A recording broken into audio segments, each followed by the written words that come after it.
So I just figured I'd just like, did everything come in okay? Nothing was all messed up. Okay. All right. Cool.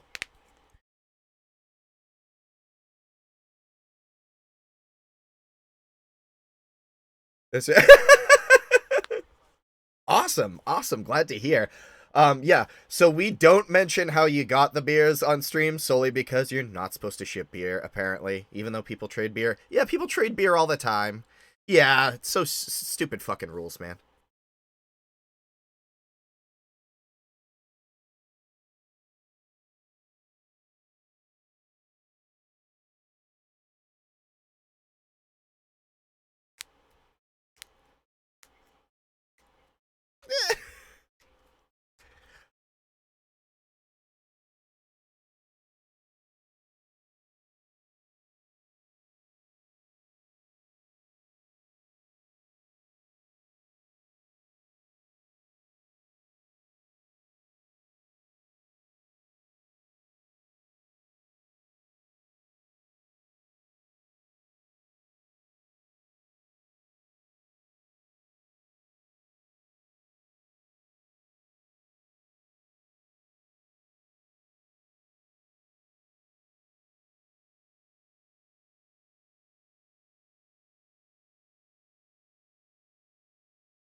Okay. Going so well. So, welcome, Mike Mckenzie and Greg Weeks to Bands, Brews, and BS. Thank you very much for coming on, fellas. Thanks for having us. Thanks. You sure you can hear him okay? I can hear you both good. perfect. I swear. Okay, I swear. Honestly, the funny thing is that Greg has not drank any beers because he doesn't drink booze at all. He's drinking a ginger beer, and he's sillier than I am. I'm a silly Billy, bro. I do enjoy a good ginger beer. That's definitely a good It's a one. good one. It's the Reeds, the extra. What do they call it? Extra. It's extra. Read all about it. Yeah. Reads. I think that's what it's called. Yeah. And that's about a 10% ginger. 10% ginger. 10% ginger. Yeah. Pretty And awesome. like Yeah. You're about 10%. I'm about 10%. Well, nowadays. I'm about 5%. You're I about think I get a 5%. little here. So, I'm more. so every it's time I look at my cinnamon. beard, I start to find random red ones lately. I'm like, where the fuck did red you one. come from? Wow. Yeah. I've got unrandom white ones. Yeah. This was all red. Now it's cinnamon sugar, baby. I had a lot of reds. Now I'm getting a lot of whites these days, right up here. Yeah, reds, Teds. See them? There's all the white hair. Hey, can you see that? Just I got makes a you, white. just I got makes a you more white chest. defined. You have a white chest hair? Yeah, I'm really dying. Bro, you're done. It's over. You're- One white chest hair, and I have only one white hair on the top of my head, but my beard has got a bunch of Well, your whites. chin's got a couple. I got like one white hair on the top of my head. What about nose hairs? You got any white ones up there? They're all white. Okay. Every All last of one. them. Wow. Yeah. That's cool. They started that way when I came out of the womb with white hair and coming out of my nose. Just coming right out of that nose. I used to think mustaches were just nose hairs that grew down. They are. I did too. Right? Yeah. Oh. I just thought they connected and it was just like a thing. Like you would just, it Yeah. just got out of control. Well, at some point it becomes that. Yeah. When I was young, I thought that. Now I know it. Yeah. When you get old, it bemes that. Now I got like nose hairs that are like 3 inches long. Yeah. God An old piece of shit. damn. Yeah, you're disgusting. I'm disgusted. This is going great. Yeah. Did you ever see that? Not to sidetrack, but did you ever see that old lady that kept having like an itchy whatever in the back of her throat or whatever, and it was a nose hair that was actually Oh down the my back of her God. throat? Yeah. That's so gross. Oh, I It's think it might be on disgusting. like Netflix or Hulu or something. It was like one of those Oh. ER crazy stories, but like, dude, it was like fucking wicked I long, can't- and she was I like, hope they put her to I sleep. thought I had allergies. Like, You know what? I don't want to live after knowing that. If I was her, I would kill myself. That's awful. That's awful. And by the way, we hate sidetracking. So That's brutal. God. Sorry, I Greg. hate I'll get getting back on track. sidetracked. I'll get way back on track. I am sorry, We sir. never get We sidetracked. did review the questions real quickly, but we're totally ADHD distracted maniacs. And already forgot them. I did read them to Greg. I'm gonna say that I did read them to him. We had a practice interview, which is what we do usually before, the big show is what we get call it. really distracted, and we got really distracted earlier. We're talking about food.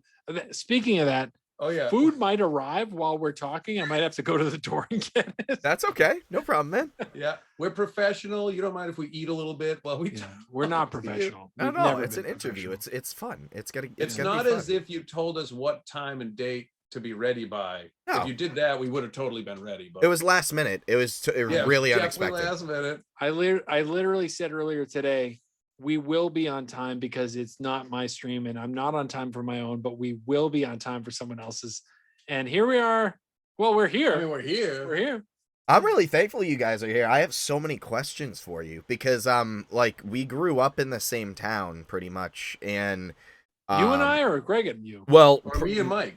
What's the combination we're talking? So I believe Mike and Guy. Oh, what town did you grow up in? Because Guy and I grew up. Oh, I didn't grow up in Revere. Which Where did one's you grow Guy? up? I grew up in Reading. Twins Guy. Yeah. What the fuck? Guy, yeah, I'm not from Revere. I'm sorry. I'm sorry that you Okay. had to live there. Well, my brother knows who you are because he went to high school with Guy. So it was one of those things okay. where I was introduced to really heavy music because of that. So the Red Chord was my first really heavy band, and then after that it just fucking progressed like wildfire because I felt like there was so much more to be found. And you know how some people are really negative about music that's new, like bands that are grindcore or thrash or anything like that. Yes, many people. Yeah, and they're like, it's just noise, and it's like, no, that's actually really intricate musicianship. I'm sorry you don't hear it, and it's not Dolly fucking Parton, but you know, I like Dolly Parton. I do too, but there's a time and place, right? So I feel like with you guys, it was very, very different though, because everyone around you in that time period, there was a band called like Held Hostage. It was a hardcore band that played with you guys, and a couple others. It's failing me right now. But you guys were more into the hardcore scene area. Like you played with a lot of hardcore bands, correct? We did, yeah. We played with a lot of. I mean, we played with a lot of like hardcore and punk bands early on. I see you smiling over there. What are you looking at? I see you on the screen looking at me, like laughing at me. We played with a lot of hardcore and punk bands early on. We played with a lot of like punk bands before we played in like the metallic hardcore scene of Massachusetts. Just because I think it's just because it probably just ended up being that way because we could get on shows. You know, we were just like, when we were young, we were just trying to play anything we absolutely could. And I think there were a lot of like basement punk shows that just let us play. So, you know, we were just playing with whoever. I don't think we really tried to play with any one band or another. We just wanted to play, you know? Okay. That's really cool. So for starting at the top purposes, I mean, before you did the Red Chord, what kind of music did you guys play? Because I feel like you probably didn't start by playing what you played. You probably played something else. I mean, a lot of metalcore bands play like, you know, punk or, you know, emo or something like that, and then they get into heavy music. Did you always listen to heavy music? Or me personally, I was a kid in my own world before I met the Red Chord guys. I was just I didn't have any friends that liked heavy music, and I just wanted to play death metal. And I met Guy at I was playing with this band called Sheol at the time. I don't remember if we had changed our name. We later changed our name to the Flux Capacitor. And that's a good name. We were like a bunch of guys that wanted to play different stuff. I wanted us to be a death metal band, and I was the singer. And we played this Battle of the Bands in Winchester, Mass. And was it the Winchester VFW? It was. Honestly, I don't remember. It was like a big hall. I don't think it was a VFW. It was like a church or something. Okay. And we played this Battle of the Bands, and the pre-Red Chord band, which was called Ictus, played. And I remember talking to Guy at the time, and I was like, oh, we should play some shows together. And we exchanged numbers, and not years later, like maybe like a few months later, he probably called me. He called me at my job remember he called me at work. I was working at this warehouse job, and he called me and asked about playing some shows. Oh no, he called me to ask if I was interested in playing guitar for them because their guitar player just left. So I went and tried out, and then I played him a bunch of stupid death metal riffs that I had written, and then I got in the band. And so yeah, I was trying to be in a death metal band for years and years and years, and I just didn't know anybody who liked to play death metal. And then I met these guys, and I was like, oh, they want to play death metal. This is cool. And what about you, Greg? I was in a death metal band in high school, but I was mostly in like rock bands. In fact, when I got into the Red Chord through Beyond the Sixth Seal, another band that Mike and I are in. But before I was in Sixth Seal, I was in two bands. One was a band called Paid to Fake It, which was like it was just like a rock band that we'd do Stooges covers and stuff. And I was in another band called the Cthulhu Ragtime Band, which was just a weirdo kind of collective of just weird people playing. I don't even know if it was music, but it was. I don't think you've ever mentioned that band to me. Really? Yeah. They told me when we did our first tour, they said it's either us or Beyond the Sixth Seal, and I was like, oh yeah. Well, I did a tour, so clearly I'm gonna be with the remember that band that plays shows. We went out in the US, you mean? Or Yeah, Europe? that 2 week, which was one of the best tours ever. We did a 2 week US tour with, was it Unbroken Wings? Unbroken Wings. Was Psyopus there? Maybe. I don't even remember. Holy shit, I haven't heard the Premonitions of War. Premonitions of War, yes. Yeah. Yes. Oh, like man. East Coast dates. And but we got out to like Chicago. Yes. Yep. Yeah. Oh, I remember that night. That was 2003 or something like that. Yeah, 2 or 3. Yeah. 2 or 3. And how'd that go? How was that tour? How was it? It was fun. Oh, it was like the best thing I think I'd ever done. And I remember getting home from that saying, if this is all I ever accomplished, then I've achieved what I wanted to do as a kid. And the rest is icing on the cake.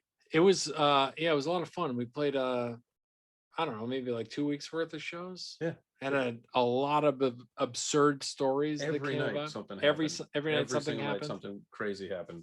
And I don't remember much of it. Not because I was like partying or anything, but I just don't. I have a bad memory. I just think that so many crazy things happen. It's tough. Remember Indianapolis? Oh yeah, we had this guy, Roy. You remember the name? Yeah, I remember Roy. He was just like Andrew WK. Oh fuck! Smashing heads of lettuce off of his head, and I remember he ate.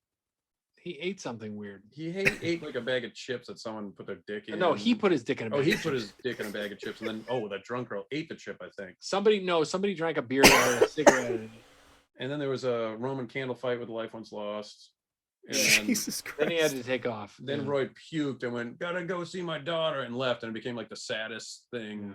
I guess he lived next door and was like, we were like, this guy rules rager all day long, and then he's like, I'll go see my daughter. And we were like in our early 20s, and this guy was like 48 or something. Yeah. This guy was older than us now. Yeah, he was friggin' awesome. He ruled. It was a great time. Justin Hilt says dick chips. Oh, Justin Hilt. Hiltsy! Yeah. Hold on. I gotta open up I should have opened up the stream Mike's chat. a professional. I don't know how to do stuff. When you do, just be sure you mute the stream going. Mute the what? Mute the stream as soon as it pops up, so this way you don't echo. It'll drive you absolutely batshit insane. Oh, I got you. Yeah. Mike always wants to hear himself twice, though. I love to hear myself. Hiltz was there. Hiltz was on that tour. Was on that tour. And there's Mike. He said, I thought there was going to be a family-friendly discussion about death metal band touring. Yeah, it still is. And Brendan and I left that night. That's a whole other story, but we stayed with someone else, and it got wild as well. I don't remember. Yeah. Anyway, it was a good time, and Hiltz was there, and we wandered around the earth being idiots. Yep. And nothing much has changed. Yeah.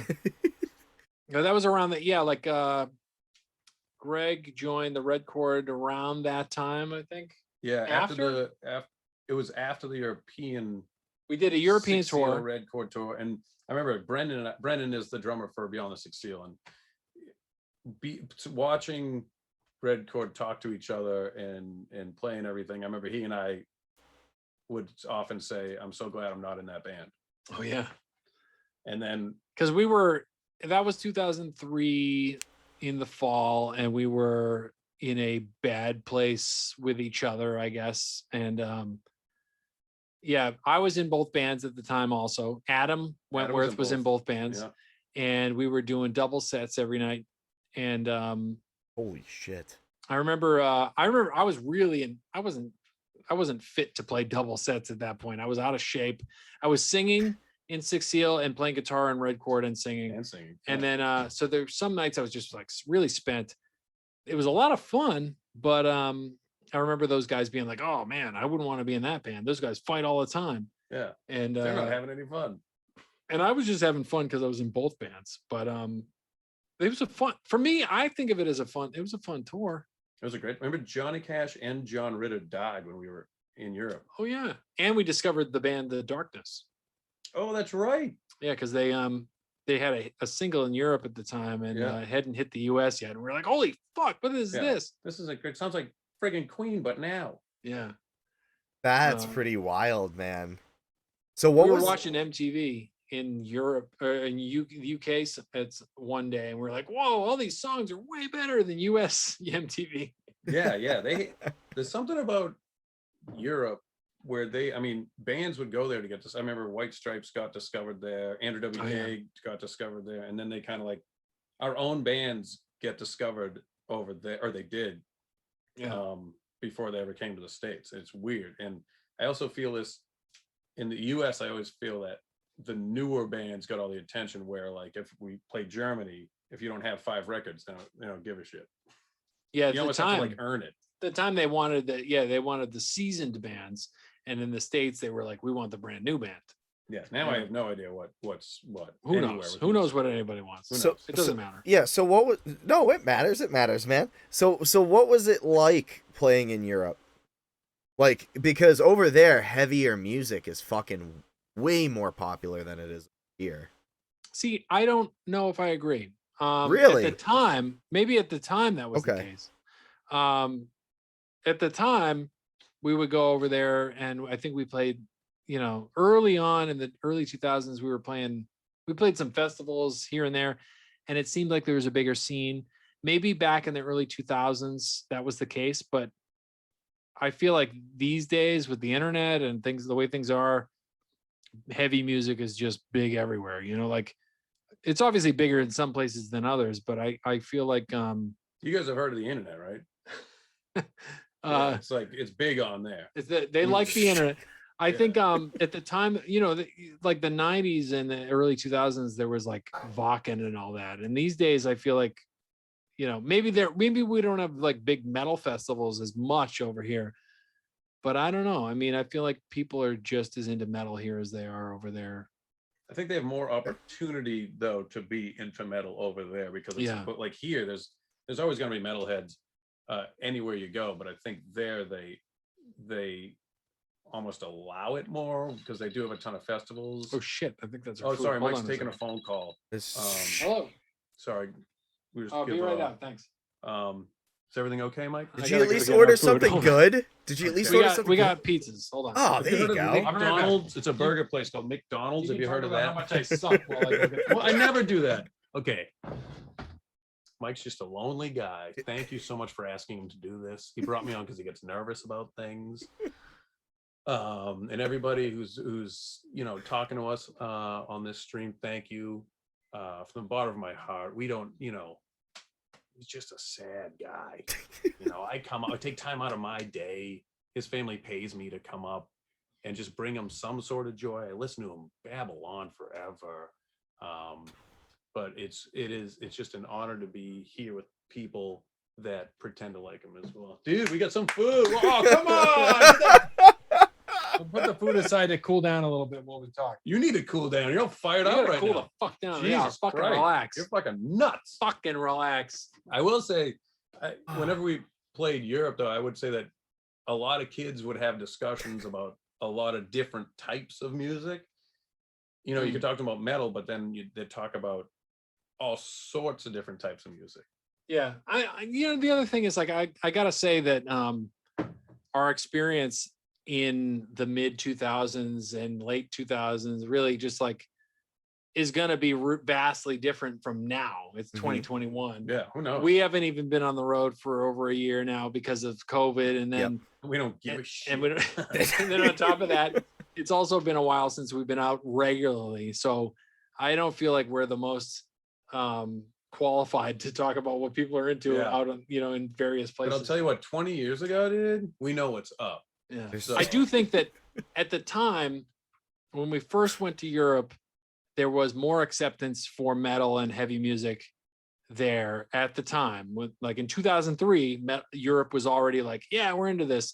Okay. And the US, when Red Chord started touring, the heavy music scene was, not even close to what it is now, So it was like there were bands obviously doing stuff, but it was a smaller scene for sure back in the day. And whatever was mainstream was pretty much garbage. It was like the new metal stuff.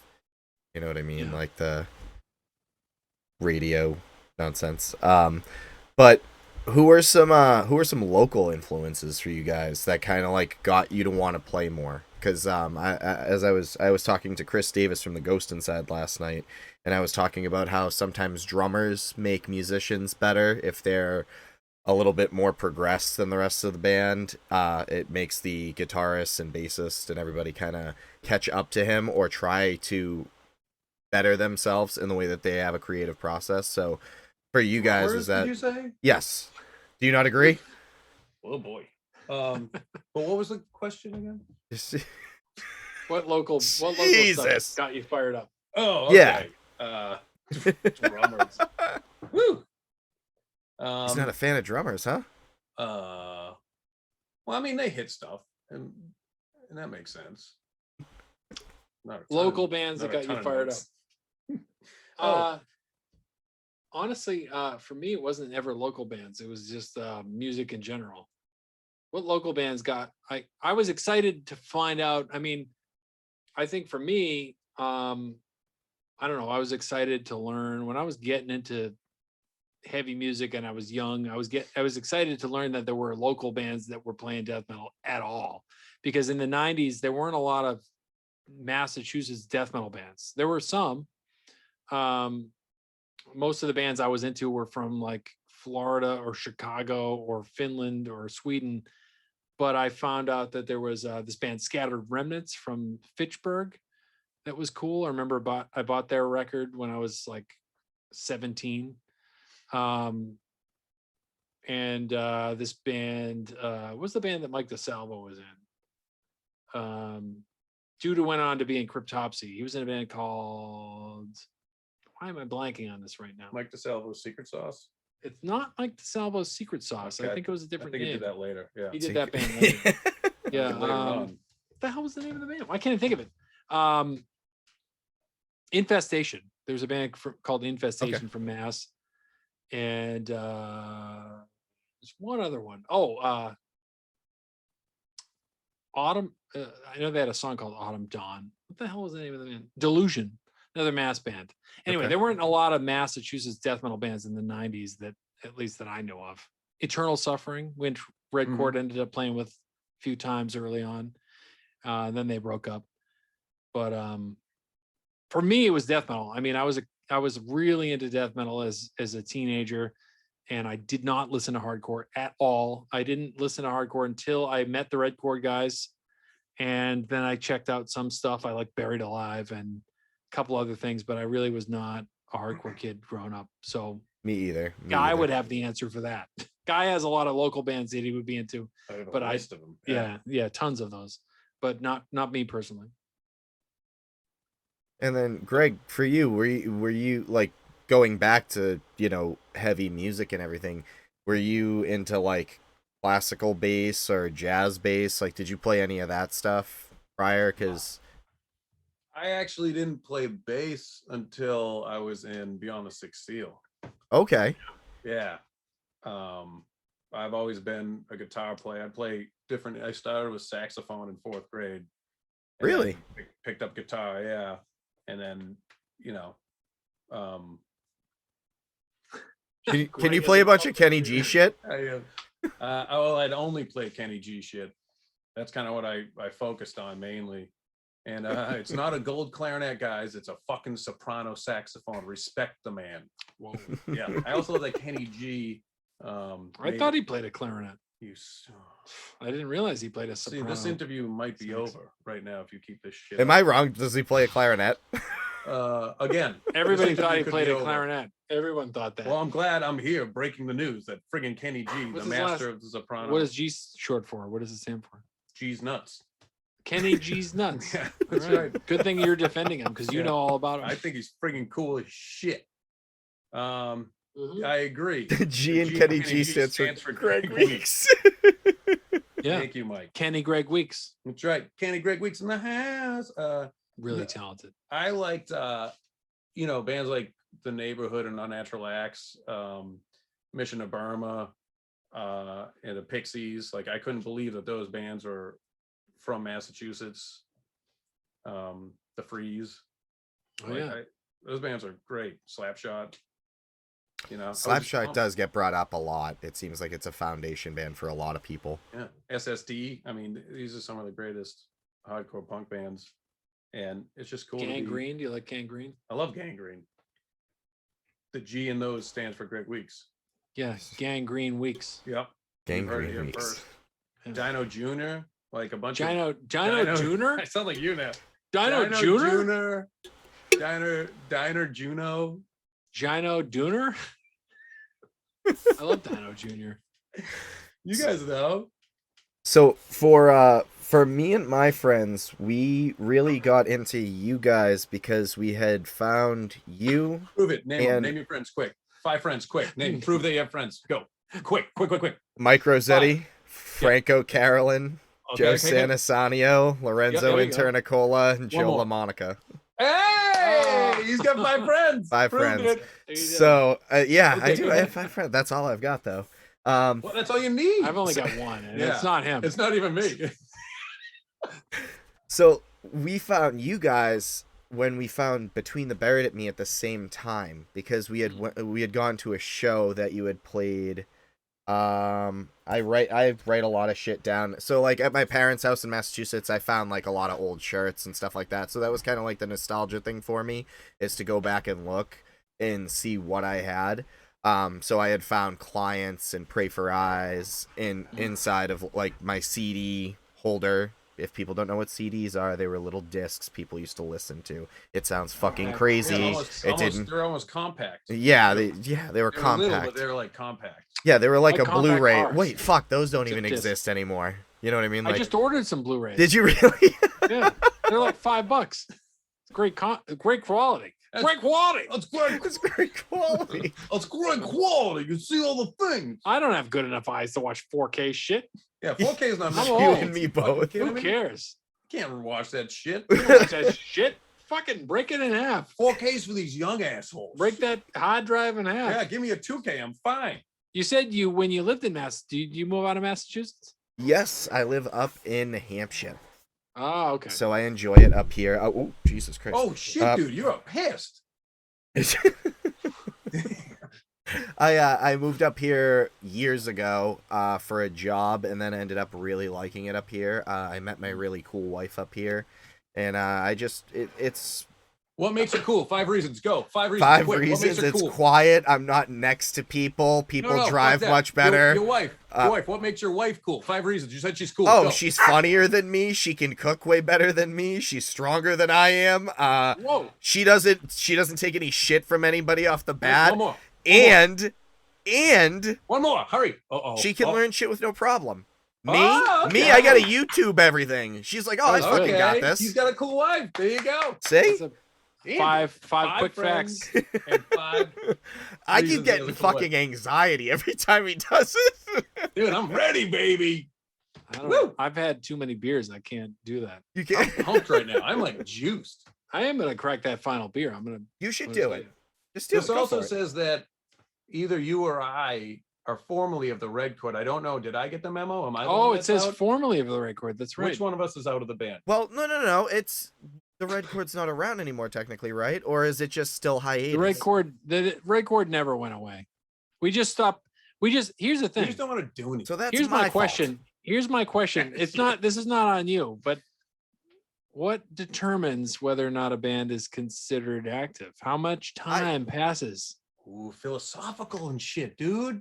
I don't know. See? Because realistically, some bands play shows like Tool makes a record every 13 years, and that's Yeah. okay.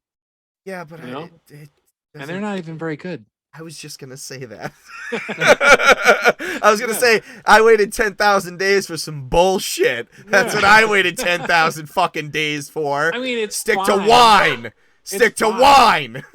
Do they make wine now? Oh yeah, he has a giant fucking vineyard. A giant vineyard, man. Gross. Oh no, I respect them. I respect Maynard. I respect that. You know what I mean? But 10,000 fucking days and we got that. Come on. I didn't listen to it, but I'm gonna go with what you're saying. You could have found a cure for something in that amount of fucking time. All right. You know? Cure for good taste. I guess. Yeah, exactly. You could have had. Well, yes. you could have had a new Cure record in that time. We are not Touche. a non band, but we haven't done anything in a while. That's true. But we're also not a band. I mean, we're a band still. We just haven't gotten together in a while. Yeah, I just didn't say we're a band. We're not a band, Yeah, as they but say. we're not a band. Yeah. Like you guys get it. Yeah, a band would be like if a band was a band, but we're not a band. But we're not like a band. But we're a band. But we're a band. Yeah. If you guys had a Cartoon Network show, you would be so famous. You know, I used to have a cable. I used to have a cable access show actually. I used to have a cable access. Get the fuck out of here! Did you really? Yeah, that's where my nickname Gunface comes from. I was gonna ask you that question, but I didn't know if it like was something that was just. No, I had a cable access show called Gunface, and it was really obnoxious and stupid and over the top, just idiotic. And people started calling me Gunface in the band because we had another guy named Mike. And then years later, Tim and Eric came out. I was like, "Fuck!" I know you had it. You had it, buddy. Oh man, that's such a bummer. That's funny that you were so far ahead of the curve too, because accidentally, I guess. The other day when you're playing the Goose game, I was like, just listening to the commentary that you're putting out for this fucking game right now is hilarious. You're like, take his fucking shoe, run the other way, distract him. It's like, we beat that game, by the way. We finished. That's awesome. I love that game. It's a great game. Someone mentioned really the Shags. The Shags? Yeah, who are not from Massachusetts, but I do love them. Oh, and Hiltz. Yeah. Oh, I see. Please ask Mike about his views on Funko Pops because I mentioned that earlier today. Oh, I don't like those. I don't like those things. Funko Pops? You know those little figures with the dumb big heads? Oh, yeah. Oh, I think I have a Stephen King one. That's the only one I have. I figure everybody has one of like their favorite thing. Yeah. I just hate the way they look. I hate them. And some people collect them and they have tons of them and it's totally cool. If that's what you want to do, I just don't like it. Okay. Whoa. Okay. It drives me crazy too, because sometimes you see that people have like walls upon walls of them. They love them. Yeah, that gives me anxiety. That's almost like people that have too many cats. I like animals, but when you have a whole house and you're that lonely, you scare the shit out of me. Get one less or two less or three less. Yeah, I mean, I feel the same way. Like, we were talking about it and I was like, I'm going to get somebody joked about me getting canceled on Twitch because I said I don't like anime, and that's how you get canceled on Twitch. So you don't like anime. But I don't know whatever. You could do one hot tub stream and you would get all your followers back. I'll do it my ASMR stream where I talk like this into the mic. Dude, did you see the ear things that they have now? It creeps me the fuck out. They have these ears that they like rub, and it makes it freaks me out. I have no problem with people liking what they like, but makes me a little. I don't like that. I just like everything, and I have no problem telling people I don't like what they like at all. Greg doesn't like anything. Yeah. So I also don't know what the hell we're talking about or what. ASMR? Oh, didn't you show me that thing? And people like talking softly. It stands for audios or audio something sensory. Is that what it's called? Audio sensory. And it's just like quiet versions of Audio Slave songs. Meridian response. I don't like. It's when people talk all quiet to the mic like this, and it makes people's heads tingle, and they like it. And I don't like it. I don't like when people have a good time. I don't want other people to have fun. No one should enjoy anything because it makes me happy when they don't enjoy stuff. So don't enjoy it. Yeah, and you know what? I worked as a bartender for a catering business for years. at events, and I hated watching people have fun. I've often heard you say, I hate when people have fun. I have said numerous times in my life, and now this is contradictory to who I am as a person, but I have numerous times in my life said, I don't like it when other people have fun. Yeah. And I play shows. And it always made me laugh. Yeah, you saw people having fun. I saw people having fun. They're like, oh, they're having a good time. I don't like it. And you're like, I hate you fucking babe. I remember you go up to the mic and be like, I fucking hate you when you people have fun. You guys should be miserable, you piece of shit. And then you pissed all over them. I was like, Mike, you took it a little too far. I just have a contradictory belief with my own existence. Mm-hmm.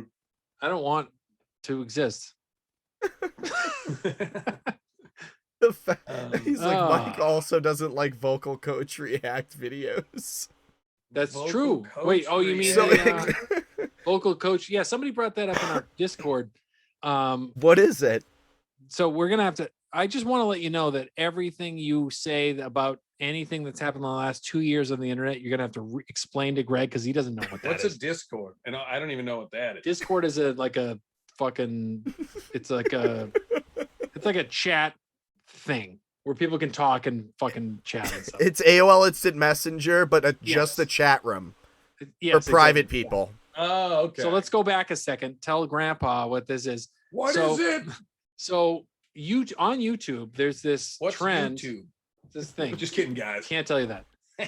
On YouTube, there is this trend of people reacting to other people's abilities. Like, so obviously, let's take Devin Townsend, for example, incredibly talented musician. There will be numerous YouTube videos that say vocal coach or, composer or whatever reacts to Devin Townsend performance video. And some vocal coach will watch a Devin Townsend video and go, Is it really a vocal coach? Because you keep doing this. well, they say they're vocal coach. I don't know if they are. Bro, who knows? Some person will watch a Devin Townsend video and go, whoa, I can't believe how good he is. And then they'll tell you how good he is. Like, we know how good he is. That's why we pay attention to him. And then people watch this? And people watch that. Why would they fucking do that? Instead of just listening to Devin's record and going, whoa, I can gauge with my own abilities that this is a talented guy. I don't need a vocal coach. They want to watch. that. They want to watch somebody else talk about how he's technically proficient, even though you can hear with your own fucking ears that this guy is incredible. Yeah. So that's what it is, and there's a whole trend of that on YouTube with people reacting to other Seems people's like a waste stuff. of time to watch that. Waste It's a of time, waste- guys. it's a waste Don't of do it. There's Don't do it. one. I can't believe it's not butter. There's is what I one. would say. Well, there's one channel that's worth it, right? There's Okay. these two kids. And they're like young kids, and they watch a bunch of classic stuff, and they're like, "Holy shit, this is good!" And it's kind of fun to watch some young kid who's like 20 years old, and he's just learning about a bunch of old stuff, and he's like, "Holy fuck, music is cool." That's fun. But then there's like this whole trend of people ripping that off, and it's fucking lame. What if you react to the vocal coach reaction? I should make that video. We could do that. We should do that. Please. That's We could do fun. that ourselves. We should do Please, that. you guys need to do that. That would be Like, oh my god, I can't believe that guy. He thought that about Devin Townsend? Fuck! This guy also likes Devin Townsend. Holy Oh. shit! He thinks this guy can sing that totally can sing. I'm Yeah. reacting to his sing reaction of the sing. I can't believe this guy also recognizes that this dude can sing. That's nuts to me. Because I Ugh. thought I could only recognize that. I think I might have to bash my own head. Yeah. And then we end it with rolling our cars over our own fucking skulls and spilling our brains into the street. It's very Jesus silly. Christ. I get it. Get off the internet, people. I get it. People Yeah. are trying to create things that have engagement, But That's- who gives a shit? but make a record instead. Why don't you Even make- if it's a bad if record, you're a vocal coach, go sing a fucking song. go and sing put a it song. online. Yeah, right. I agree. That's my old guy take on it. Yeah. Just go make a song. I'm old and I want to hear your song, vocal coach. My old guy take here is not going to be, hey kids, stop doing a thing. It's going to be, hey, just make a fucking song. Who cares? Do it. My thing is gonna be, hey kids, blow up. Hey, yeah, okay. I don't know. I wouldn't say that, but Whatever that means to you. I don't know Too. what that means. Blow the fuck up, like get popular. You could, yeah. Yeah. Blow up and be Yeah. huge. just TikTok it. Yeah. Mike Wahlberg said, "Has anyone told Greg that you can have a computer in your pocket these days?" Bullshit, Wahlberg. I don't believe that. when he said That he sounds- said kid, I thought he was talking about 8-year-old kids sitting around watching videos, going, "Holy shit!" All right. Anyway, we don't like them. Yeah. The videos. What was the question? I don't know.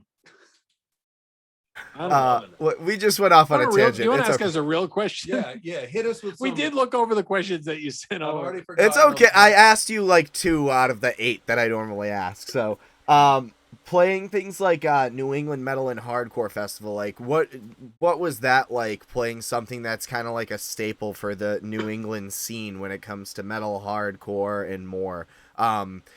It. I always talk about how like it's really cool when you first start out and you're playing like these VFWs and these American Legion halls, and there's people that are self-booking and self-promoting, like people making a musical community. And then when you get to these places that are like New England Metal and Hardcore Festival, like what's it like to go forward? And because like I said, I've never gotten far in music. I suck as a musician. I just really enjoy music. So what was that like, going from I want to play metal music to I'm fucking playing metal music? Like I'm on a tour, and then that tour evolves into you going on to bigger things. So I think the first time I ever played that fest, I was very lucky because, I mean, I'll say it right now, I would not be where I am musically today if it wasn't for Six Seal and then the Red Chord. And I remember, and this completely changed my perspective and my life.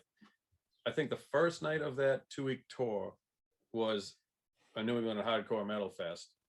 The night before that, I was playing with my band, Paid to Fake It, in some bar where 2 people watched us. One was the brother of the drummer, and the other one was the bartender. And the very next night, I played second stage with Six Seal, and it was completely packed. And I was just like, "Oh, whoa, I could do this." I didn't know Bill had a brother. Oh yeah, Oh, I didn't know that. Steve Ford. Yeah, I from New definitely. Hampshire. Maybe I shouldn't say people's names. It's all right. Steve Chevrolet. Everybody's named Steve Ford. There's a million people named that. That's true. Yeah, I feel like I guess Metal Fest, New England Metal Fest probably wasn't as much of a like mind-blowing experience for me personally at the time. Then like for me, the big experience that changed my perspective on things was when we did this tour. I don't know how many people are going to remember this because they only did like a couple of them and it was a while ago. But Sounds of the Underground, that was after you joined the band, right? Yeah, in fact, the week before we played the Songus Arena, I saw the Pixies there. And I remember going, I can't believe in about like a week or two I'm going to be playing. We played the Songus Arena in Lowell, and anybody from the Mass area knows that's a big place. And we at that time we'd only played like, small shows. We played like some bigger things, but we'd never done a tour like that. And we were on tour with Opeth. Speaking of Devin Townsend, we were on tour with Strapping and Lad, Opeth, Guar. Who else was on that? Devil Dads. Devil Driver. The bands that really affected me were Opeth and Strapping and Lad, and and I was like, Strapping and Lad had Devin, who was of course a big influence of mine, and Gene Hoagland was in the band. And meeting those guys and playing shows with those guys, it was just like, wow. And then we were playing huge shows in front of way more people than we'd ever played for, and playing on these big stages with like techs and all kinds of stuff. And it just felt like it was a massive jump up to the next level. And that was really like a holy shit experience for us. Stages with barriers. Stages with barriers, playing in front of thousands of people on like a giant. We'd never played on a stage like that. Like the biggest show we'd ever played at that point was Hellfest, and at that point was still in Syracuse. And Hellfest was big. It was really big, but it didn't, it felt like a hardcore fest. It was like a big show, but it was a bunch of hardcore kids. We're all the same. And playing Sounds of the Underground felt like, whoa, this is like weird rock star shit, which felt wrong. Honestly, to me, it felt like, this is wrong. We don't belong here. Yeah, we felt like we imposter syndrome. Yeah. And just like we just 2000. Didn't belong. What year was that? 2004, I think, or 5. Yeah. I was 24 years old, and I remember being like, "Holy shit! I can't believe this is happening." We only played like a week and a half, 2 weeks of the tour. We did the East Coast dates, but it was mind blowing. It was like, wow, we're really doing it. We're doing it. Like it was cool. I think that was also the first time though that I realized that those gigantic bands had like regular people in it. Oh yeah, yeah. Like Oh, hanging you out mean like that when you finally realize that like famous musicians are just regular people? yeah, That kind of yeah, thing. that's I awesome. just recently, just from talking to, like, even talking to you guys or talking to people I've interviewed in the past and then people coming up in the future, that's why the Zoom thing is so cool, because it's like I talk to you right before we start, and it's kind of nice. It's almost like hanging out at a bar and having a drink, and like no one has to drive home. It's just you're at your house and, say whatever you want to say, open forum. But it is totally different from back in the day of having to play shows and having to post flyers or a MySpace back then, or whereas today it's kind of like point and click. You know what I mean? Like Instagram, you can just reshare everybody's shit or Yeah. post things. And so is that, like, I usually ask your biggest accomplishment, past and present, but like talking about that, the sounds of the underground, when you're talking, you like, you can see in your face you're excited about it. Like you still get excited about thinking about it too. Oh yeah. I mean, I definitely feel like I still think about that in the same way. Really never changed. At some point along the way, I started to get more comfortable with doing it, more comfortable with playing big shows and feeling more like not intimidated by it. But I never got, it never got like normal for me. It never got to the point where I was like, I belong here. I was always like, wow, I can't believe I get to do this. This is awesome. Like that never stopped. The last tour I was on was 2019 with Where Your Wounds, and just playing like, you know, um, regular club shows still feels really exciting. Just the idea that people want to see the shit you do. Just to me, the idea that people want to see the stupid shit that I come up with is like already exciting, so that actually we were just talking today about Roadburn in 2018 in Holland, and that we played um a Stomach Earth set. My doom death metal project was Greg played in the live band, and it was just me and Greg and tracks that I had put together, and then we were also playing that fest with Where Your Wounds. And I was just saying, I was just like, wow, that was the best day of my life. I literally played songs that I wrote that are important to me Mm-hmm. in front of a bunch of people in some other country. It's just, I'll never get over that. I'll never stop appreciating the fact that I, sometimes people want to hear stuff that I made somewhere else. And even if whether it's 10 people or 100 people or 1,000 people, it's awesome. It's fucking an amazing privilege. So what's it like playing in Holland? Like, Oh, I mean, it's great. That's incredible. Yeah. I remember being at that, because it's a 3-day festival. It's probably the greatest festival I've ever attended. really? Oh my God, yeah, because there's so many. Roadburn Roadburn's incredible. It's incredible. Yeah. The food is great. Oh. And you just get to hang out. I don't feel like there's so many bands that play. I mean, I got to see Maggot Hut, Grave Pleasures, Crowbar. I mean, Oh yeah. Converge did. Ruins of Beverast played that day or Oh, that that's festival. right. Yeah. One of my favorites.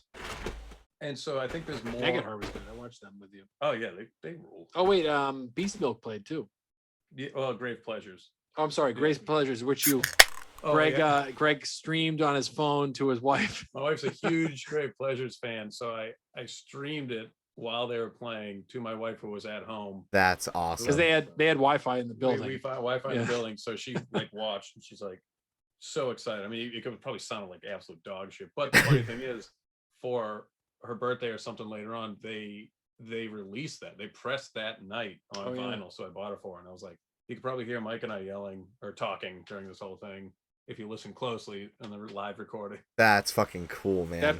That festival, like, so I have two answers to that question. One, playing in Holland is awesome because people in Europe are great about making you feel very welcome when you're playing shows. But playing Roadburn is special. To me, Roadburn is just Roadburn was just the most welcoming, well-run festival I think I've ever played. The people that run that festival just really, really give a shit about music, and they make every effort to make you feel that way. You know, like I got to play a show with my weirdo doom thing that I thought no one cared about. They were like, play a full hour, play the full record. Like, you know,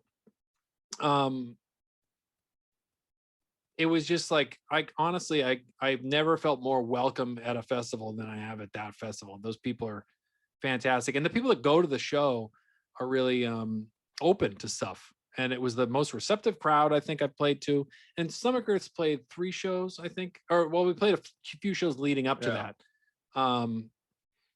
And you know, we played here in the States, played in Boston, and we played a show in New York, and those were cool. But playing this festival is like, I don't know, people come to this thing because they're like, I love seeing bands do their thing. I want to see them do their thing. People are just really, I don't know what it is. There's something special about it. And also we got to watch, were you there? No, I guess that was 2017. We watched Mysticum play. You weren't there. No, that was when you came home and you're like, I know what I wanted. I saw Mysticum play, and they put on a show that was so over the top. They had they were standing on these 10-foot risers. First of all, we didn't know what was going to happen. The curtains were drawn, and we knew we were going to see Mysticum, which is a drum machine black metal band. So I thought, okay, this is going to be cool, but whatever. They're headlining. We'll see what it is. Mm-hmm. The curtains open, and there's 3 dudes standing on 10-foot risers with this insane backdrop. And it was the most over-the-top, incredible, crazy performance I've ever seen. They really the Roadburn people were like, yeah, do your thing. We're supportive of whatever crazy thing you want to do. You want to put your show together, we're behind it. And that's kind of like the spirit of that fest. So I can't say enough good things about that. And that's all. You go to that, if you go to Roadburn, you're going to see bands really put their all into their performance, because the organizers really support that. You know, it's not just like, you play a festival. If you play a festival, there's numerous festivals, there's tons of festivals everywhere that are just a bunch of bands playing, and you're rushed on stage and then you're rushed off stage. Oh, it's time for you to play, get your shit on stage, use the back line that is provided for you. And then there's shows where it's like, hey, what do you need? We care about your show. Make it the best show you can make it, so that the people that come to our festival can really appreciate it. Yeah. And it shows, because every band I watched at Roadburn, I was like, wow, this is awesome. You're like, this band cares. Yeah. Oh, and they're given that time, I don't know. Yeah, and I saw a bunch of bands that I didn't even, you just walk into a room because they have 4 or 5 venues going at the same time. And seeing that Zola Jesus set was unbelievable. And it's also like having those 3 days after doing, it was about a week we were out. Yeah. And to end in Holland, where you're stationary for 3 days, you have a home base, and every morning we would wake up and just go to this coffee shop every morning and eat food and hang out. You're basically just hanging out with your friends. And that show in particular stands out for me because I'm seeing this dude that I've been writing music with for 20 years kind of like achieve a goal. I mean, I was just there playing 2 notes, and I was lucky that he asked me to go, but it was like an experience. And to see, like a friend of mine get to achieve something. I also want to say that huge. They had video backdrops for all the bands, and they encouraged bands to put a video together for the performance. So they were like, not only were they like, yeah, so there's plenty of fests where they're like, yeah, if you bring a backdrop, make sure you let us know so we can put the fucking backdrop up and play your stupid songs, And then there's like, these guys were like, a stupid song. These guys were like, make sure, if you want to make a video backdrop, please do. We want you to make this a special thing. When you play your stupid songs. When you play your stupid songs. Yeah. And I put a 45-minute video backdrop together, which I sent them ahead of time. That's so awesome. And they were like, yeah, make sure you send us the file. We want to make this the best experience for you so that you can do your best. And then it translates. So when you go to that show, you're like, holy shit, this band really fucking went all out. And you did your best, I thought. You did your best. And I was nervous as fuck that day. We were playing shows leading up to it. Oof. I agree. I don't ever get nervous when I play, but that if I'm Yeah. playing for someone else's project, I think I get way more nervous. Me Whereas too, yeah. If it's like my stuff, I really don't. You don't care I what don't happens if it's your stuff. If it's someone else's thing. You know firsthand how much I care if it's my stuff. But I remember you were like, "Oh man, I nailed that part. I'm so glad I didn't fuck up that part." we got to it's rare, and this is why Roadburn's so good too, is that they gave us a practice space before we went on to review the set. And Wow. that was, I think, the most nervous I've ever been. Oh, that's right. They did do that. Because Yeah. I'm like, I can't fuck this up. Yeah, they even went out they even went to the point of being like, here you have some time to work out your stuff. Like that's above and beyond as far as I'm concerned. Like playing so many fests over the years where they're like, you got 25 minutes and you better be on stage or it's cutting into your time, and these guys were like, you have an hour to set up, and like you can actually dial in a tone with equipment and stuff like and that. the people working the fest too, the people working the stage that day were absolute pros. And Sean saved me that day because he let me borrow his power adapter because mine blew. Oh yeah, that's right. Yeah. And I was freaking out because it was my, Stomach Earth's my baby. Stomach is like my baby. So I wanted to make sure it was, and we got to play the whole set. We played the whole record. The whole record. Which just honestly, I've said it again a few times. It was the best day of my life. So, it's been all downhill from there. It's been all downhill from there. Everything sucks since that. Holland, take us back. I can't wait to someday play that festival again. Yeah. Oh. And the first time we played it too was like Where Your Wounds played it in 2017. We'd never played a show before. We played one quick show in Massachusetts. Oh, at the Rock Lodge. Basically, our first that was kind of our first show, but it was like our first show was really Roadburn. It was like again, they made it very. I can't say enough things. I've talked a lot about how great they are. I think that's established. Should we keep going on about this one particular day? No, it's okay. It's all good. There might be in 1 or 2 other days we can go on at length about if you want. Yeah, the day that I had diarrhea or something. Oh, I remember that day. Actually, Justo was there. Remember the time we had popcorn chicken for the first time in my life? Oh yeah. Holy shit. We ate Job for a Cowboy. We ate Popeye's chicken on Job for a Cowboy's bus, and we had all that diarrhea. All of us. Thank God there were 3 stalls in that. Maybe we had to pull over. Yeah. We almost held hands. I know. I was going to reach down because it was such a moment. Yeah. But it was like the gates of hell opened up. Out of it was not hole. good. It was pain. Sucked. First and only time I had Popeyes. Sorry, Popeyes. Popeyes. Hot dog. Hot dog. Sorry, Popeyes. Is that what you want me to say? When people say hot dog. Dude, I said sherbet. Do you say hot dog? I say hot dog. You say hot dog, right? Hot dog. Hot dog. Hot dog. Hot dog. Like HUT. Give me a hot dog. I said sherbet the other day and someone was dying like sherbet. Sherbet? Like, do I mean sherbet? Like that. You mean Sherbet Williams? Sherbet. Sherbet Williams. Cover the earth. With Sherbet Williams. Isn't it amazing that Sherman Williams logo is cover the earth? And it's just paint pouring all over the cover earth. the earth with poison paint. Yeah, no kidding.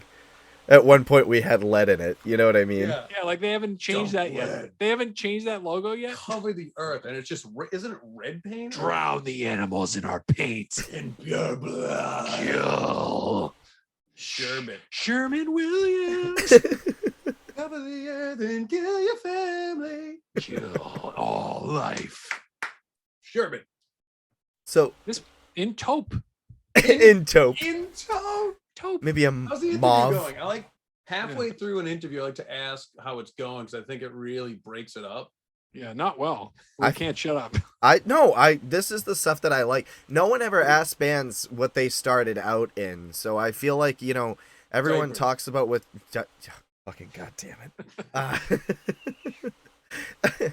It feels like every time someone does an interview, it's just what the current project is, and like I'm probably gonna butcher saying Umbra Vitae. Is that That's close. I think it's technically Umbra Vitae. Vitae. Don't worry, I had to take a course. None of us speak Latin. It's fine. It's a dead language. Yeah, we don't speak language. So it was one of those things where when I stumbled across Umbra Vitae, it was something that really stuck out to me because I I've always liked Converge, and then when I seen that it was like sort of like a super group by having like someone from Job for a Cowboy, the guys from the Red Chord, and then Jake Bannon, and so like it was one of John those things Martin. where like Sean Martin. Sean Martin, yes. John Martin. Sean It Martin. was one of those weird things where I was like, so now, what was it like play like? So not to exclude Greg here, but what was it like playing? You motherfucker. Go ahead. What was it like playing slower, melodic stuff and where your wounds? I mean, going from fast pace to, you know what I mean? Yeah, I think it's kind of funny that band is all dudes that were playing fast suddenly playing slow. Exactly. Like Maggio was playing all fast bands. Our drummer Chris Maggio, and Sean. Well, Sean was playing all fast stuff. Sean played slower stuff, but yeah, I mean, a lot of us were playing fast music, and then we're playing like slow, doomy, kind of gloomy stuff. For me personally, it was not weird because I was already playing lots of slow music myself, but it was different to play live, to play, slow, sad music, whereas and melodic music too. Like definitely with Red Chord, everything is all kind of dissonant sounding. So if you fuck up, it's not super noticeable, right? But if you're playing like some melodic slow melody and you mess up a part, it's very obvious. So that took a little getting used to for me. Tucked me in. I also playing clean stuff is kind of a change for me. Like another thing where your picking has to be on. So it forced me to get a little bit tighter with stuff, but yeah, I mean that was kind of different. I'd been playing some kind of like softer, mellower stuff with a friend for a while, so that sort of transitioned me into this. But and we'd been kind of working on Umbra, or I'm sorry, Wear Your Wounds stuff for a little while before that record came out. At least the first one. So yeah, when we finally played, I'll be honest, I was nervous as fuck to play soft music, where every quiet sound was scrutinized, as opposed to total chaos fast stuff where everyone's flying all over the place and no one notices if you fuck up. When people are stage diving and stuff, they don't care if you mess up the riff. But when you're playing slow music and everybody's standing there listening, you can really embarrass yourself if you're not careful. I remember that first show. I was there, to support my friends. Mike hit a wrong note and the crowd turned. Yeah, they shit. God. They vomited on me. Chairs were flying. People burned the place down. I remember. Yeah, it's gone now. And because I remember, you made it obvious. You were like, Frank, and then you went, oh. I went, I'm so sorry, everybody.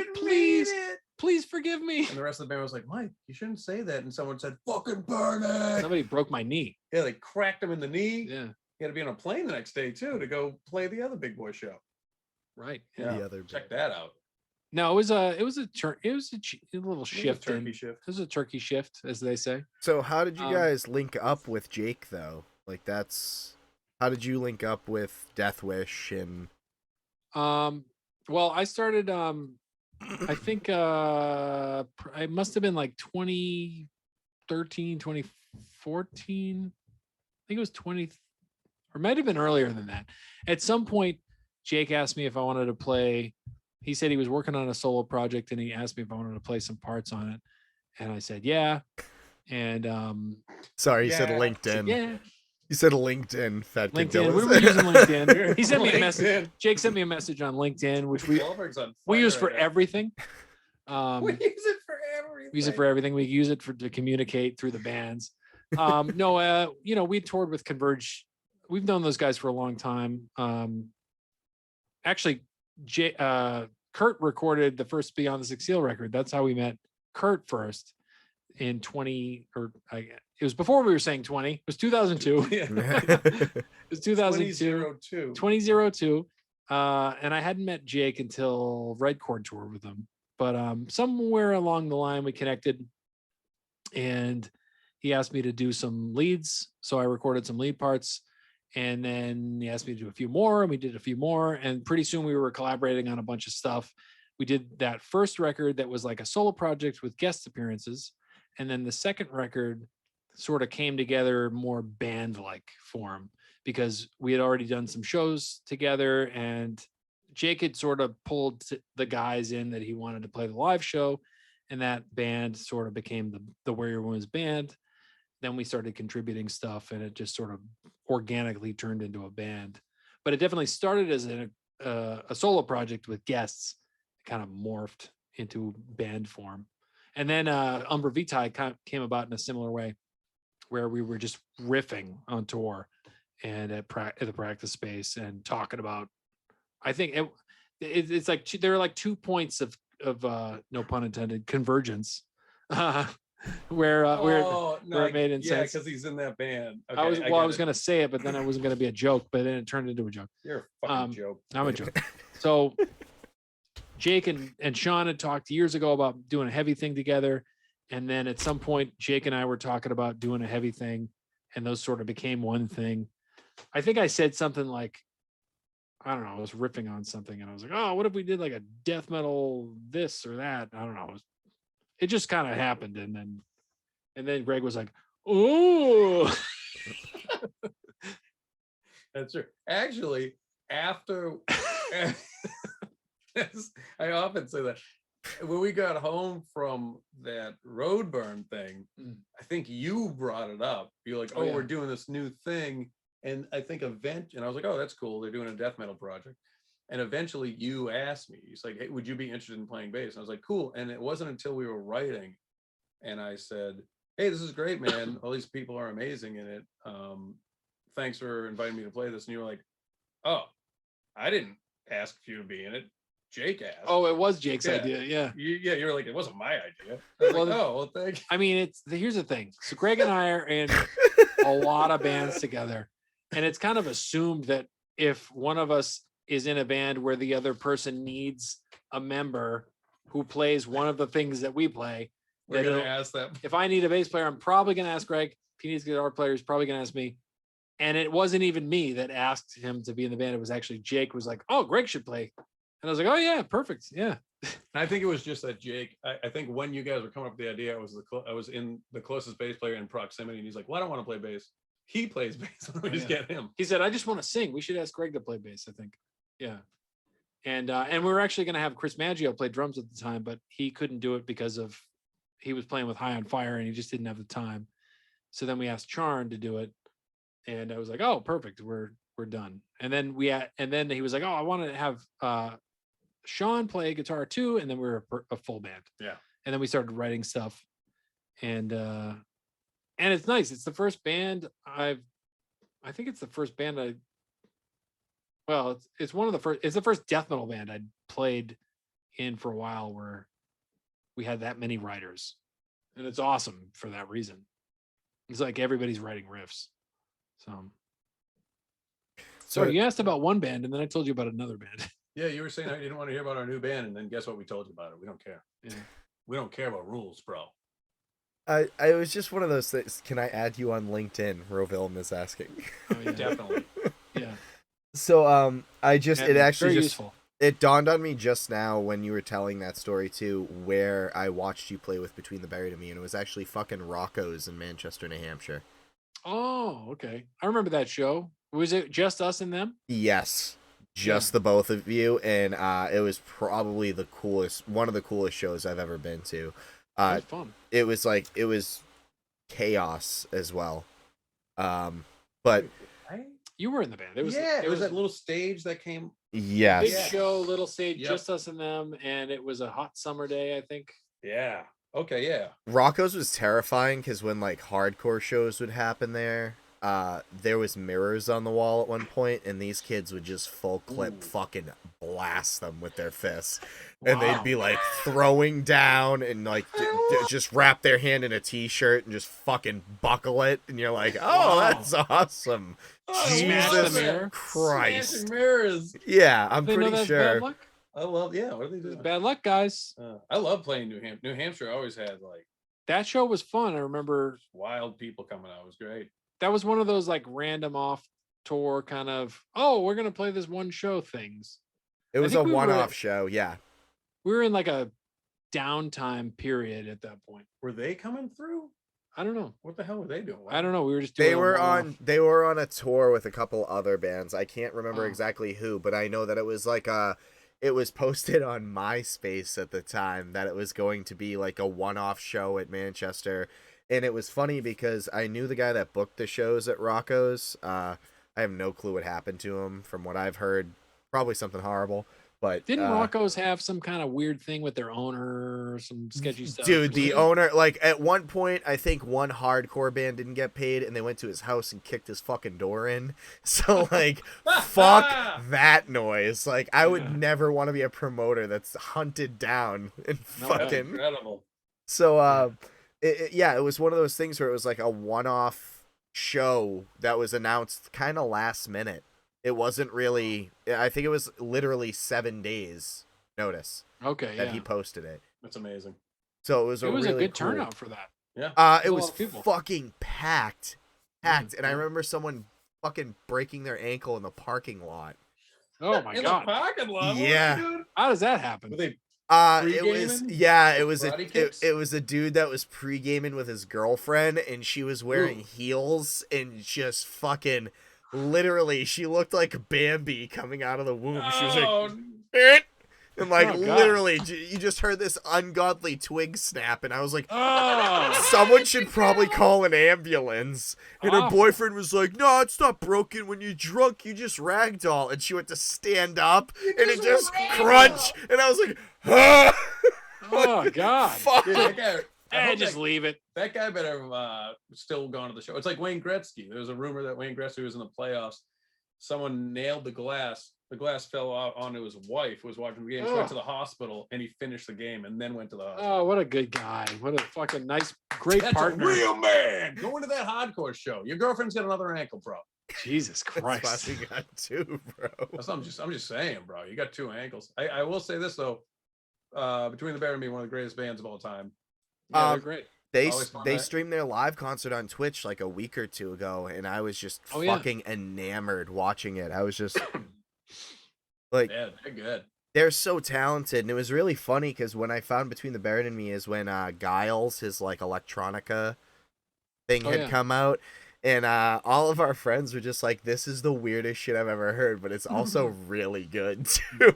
Like, it's His first originally, before he before it became Thomas Giles, Mhm. and it was those super weird dance stuff. Yeah. There's Oh, a song yeah, he about, was- like, He was talking about like sexy kitty to the hopscotch party. Let's get naughty. And I'm like, what the fuck is happening? Like, Yeah. and then his voice is going back and forth in your headphones when you listen to it. So you're like, I feel like he's trying to fuck me. Like, what's going on here? I gotta That take it demo- off. that first demo was weird as hell. Oh Yeah. yeah. His last thing is real catchy. hmm The one with So Dude- Blake dude- plays drums on. he might play on one of them, but this one has dude from Umbra on it, and it's really fucking that's good. Incredible. Rovelm's right. Rules are rules. That's one of the Rules, that's the song. yeah. yeah. Yeah, I and you're remember like, that part. what the fuck? Rules are rules. I remember that. Yeah, I still have the demo somewhere on a hard drive. I still have the actual physical CD at my parents' house.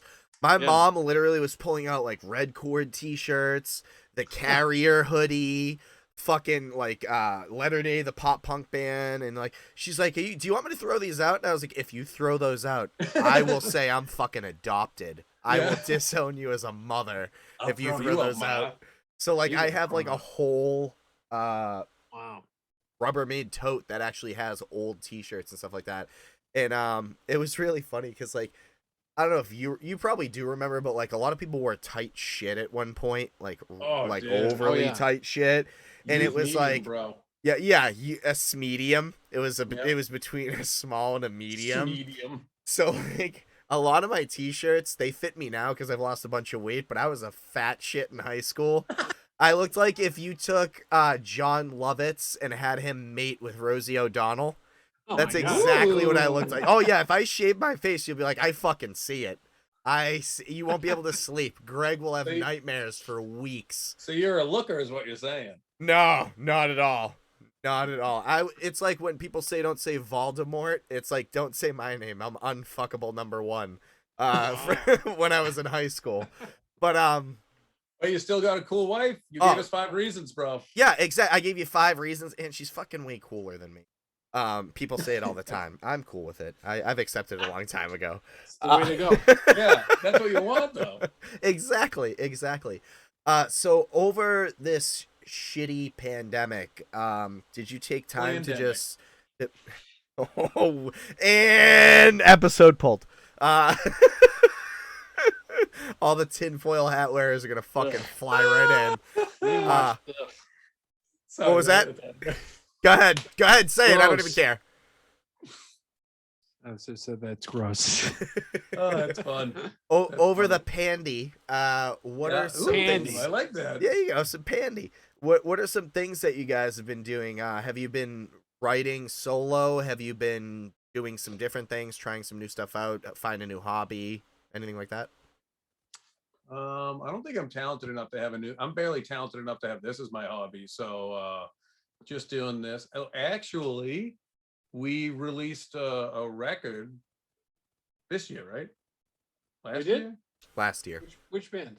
Sexless Marriage. Oh yeah, Oh. On that's your right. label. Are you That's kidding right. me That's now? true. Yeah. Whoops. Jesus Christ. I don't remember what year has happened. I don't know what happened, but we We did release something this year. Yeah, it's a band called Sexless Marriage. It's on Knighted Throne Records. The physical release was Cassette only and digital. digital on Lurk Late. And yeah, it was a lot of fun. It was basically a record that was written in 2 practices, 1 day in the studio, and Yeah. that's it. Fucking really? Yeah. Yeah, it's 13 minutes and 11 songs. Yeah. And it's like fast hardcore punk. I play bass in it. Greg plays guitar. It's like a little flip. Yeah, we did a what? We did a Whoa. whoa. What? Yeah. Dude, what? So if you come see us live, you'll go, oh, Whoa, wait. And I thought it's gonna be It's great. yeah, it's fast, aggressive stuff. Yeah, we did put out a record this year. We did. I have lost track, or last year. Was it? It was. We're last year. 2021 now. Oh, it was 20. So that was last year. It was 2020. Yeah. Okay. So we put that out. We have been writing other stuff. Yeah, we have a lot of stuff I mean, realistically, we have Probably been doing a lot. coming out.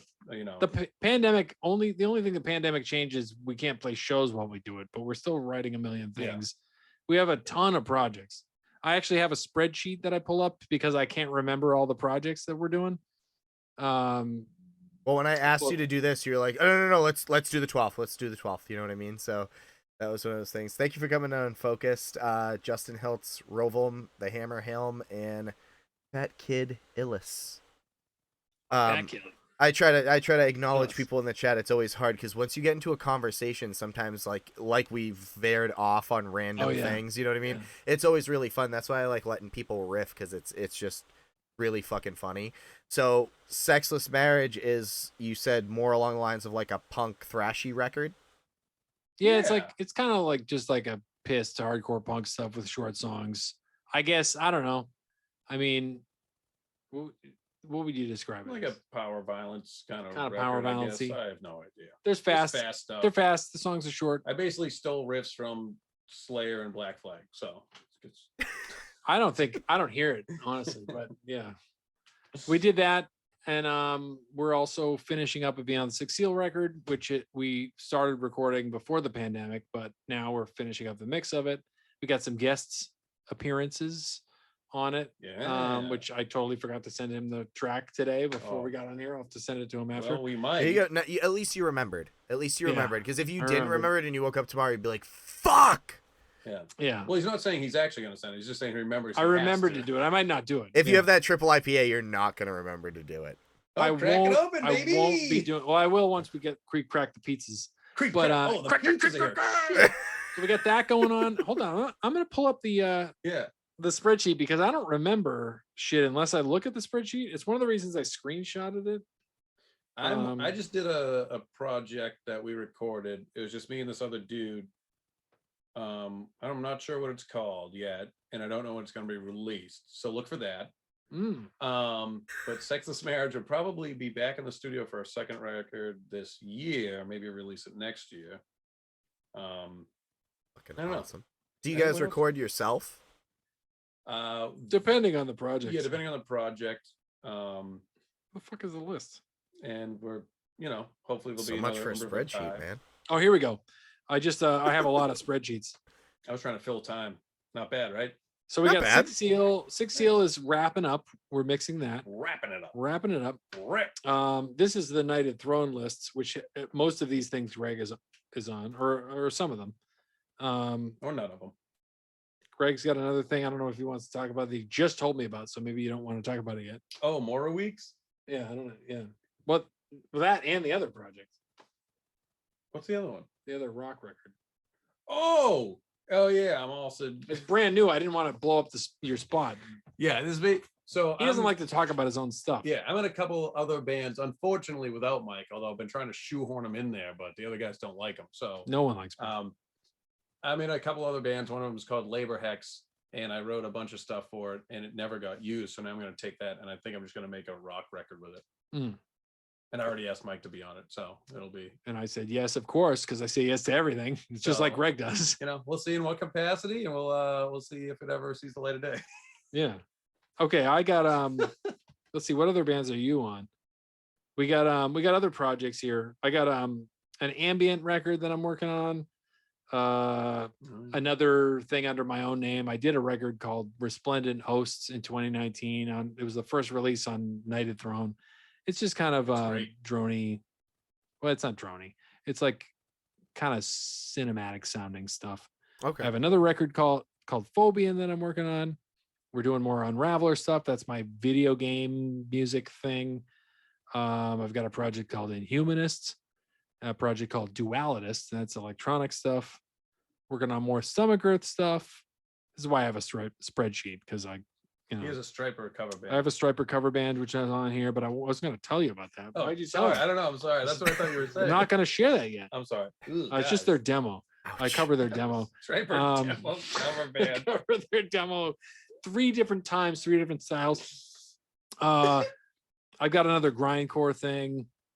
I got a band called Piece of Shit Family that I'm sure Greg will end up playing on if we play live shows. Yeah, some other various things that are coming together that I don't want to really talk about until I have something more solid. But there's a lot. Oh, there's too many things. There's so too much many stuff. things. That's why I have the spreadsheet.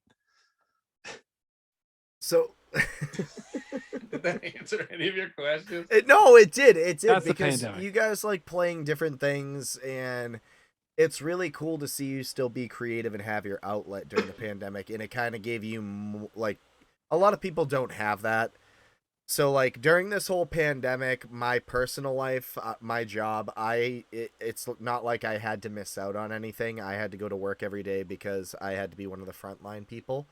Mhm. So it was one of those things where nothing changed for me. So I didn't get to experience what other people are experiencing, which is like being isolated pretty much, and then having to pick up some sort of outlet or stick to their outlet that they already had and get really fucking good at it. And that's what I've really enjoyed about watching people on Twitch, is that I've seen musicians go from, having a couple of followers and they're in big bands or in small bands, or they're just musicians in general, like in Unfocused, who's in chat right now. She's absolutely fucking phenomenal of just doing her own covers. She sits on her stream and she's got tons of people that come in, and she's very talented. And it's very cool to see like you play video games and joke around and fuck around, and it's kind of like an outlet for you, but you're also in this grindcore metalcore band. Not metalcore, because there's no breakdown. I feel like metalcore is kind of like you get corner fucked into a genre, and that genre has like this specific sound, you know what I mean? So I feel like Umbra Vitae doesn't have that. It's more of the grindcore, fast pace, punch you in the face sound. But I feel like over this whole pandemic, the one thing that I really wanted to do was find out what bands really listen to, or what they really were influenced by. I've heard numerous people say like Phil Collins or Michael Jackson, and it's weird for me still to hear someone who maybe plays heavy music to say someone like Phil Collins or Michael Jackson, or Because in my brain, that's not what's going to be the first thing that comes up. I'm going to be like, oh, you hung out at Hot Topic and really liked Du Hast by Rammstein. Like, that's how you got, that's how you fucking got into Norwegian death metal. You know what I mean? But for you guys, it was a totally different experience. And you're not that much older than me. So it's one of those things where we were brought up kind of around the same music, almost not a decade apart, but close to a decade apart. But I understand the evolution of things. Do you get what I'm throwing at you? Yeah. So like, Du Hast. That was a cool song. I got to see them live once, and he rode a mechanical dick and shot spray foam into the crowd. And Those guys, they really put literally, it up. yeah, they had like the craziest looking acrobatic females with fucking metal grinders from like a body shop, and they were wearing plated armor and grinding it against it, and there was sparks and shit. And I'm like, we're real close to the front. We don't have safety goggles. Like, is this okay? You know what I mean? Like, It's all fine. yeah, that was my biggest fear. And then he has a mechanical dick with foam, and he's shooting the crowd. Wow. So, but like, is the foam okay? What's that foam? Yeah. Who knows? Well, dude, you played with guar. What the fuck is in that dye? It didn't come out of my skin for like 6 days. My mom was so bullshit. I shit you not. I came home, right?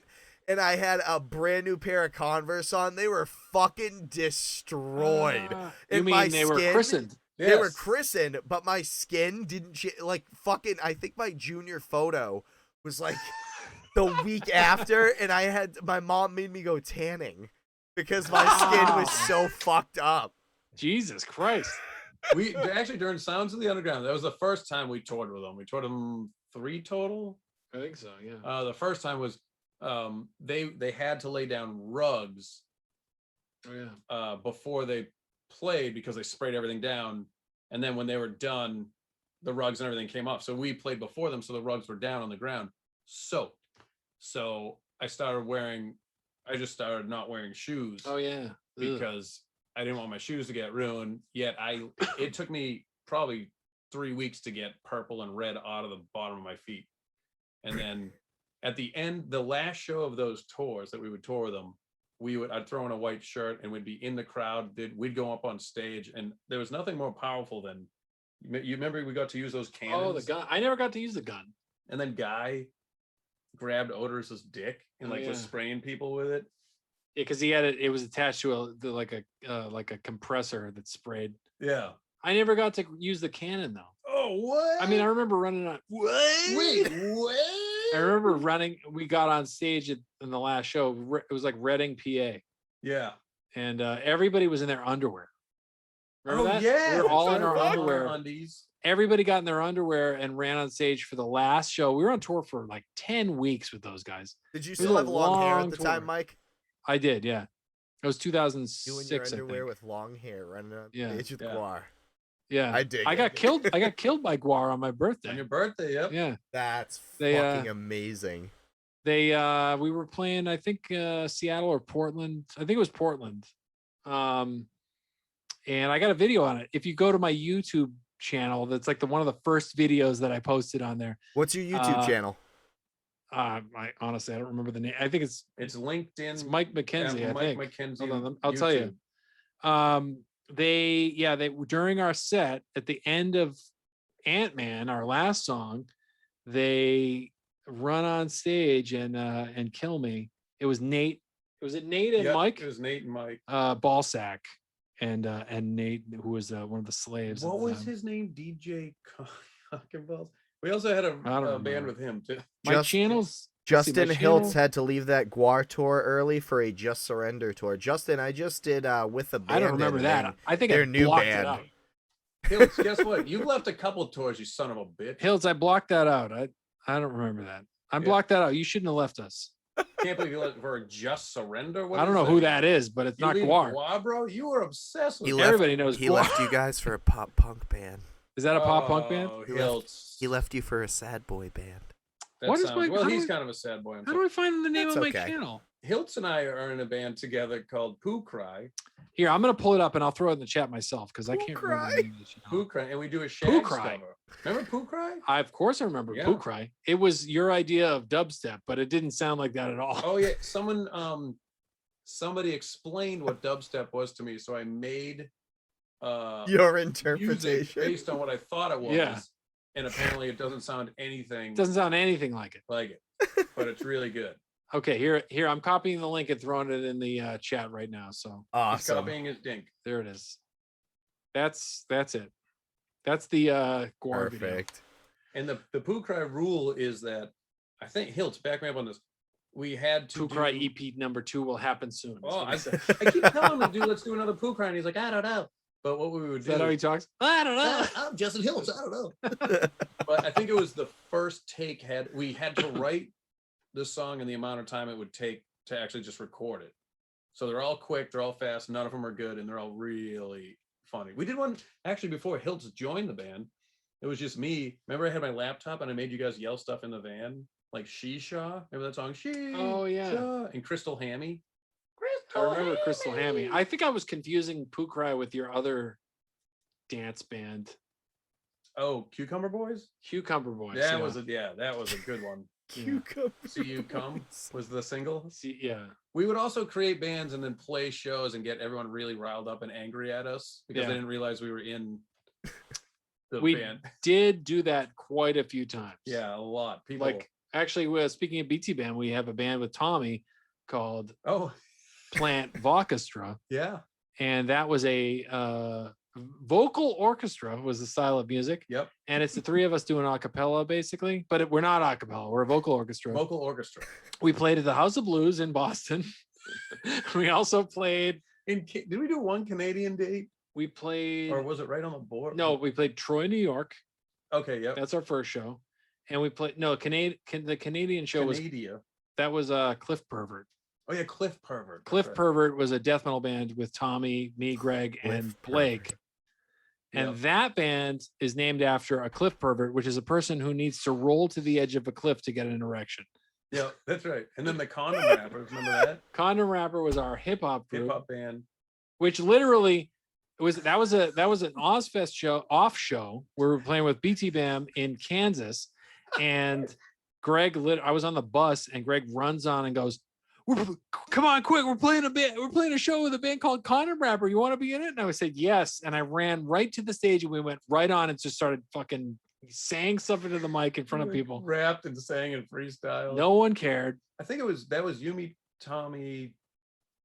That was me, you, and Tommy. That's it. Is that it? Ask them about What's that? ladder up an ass.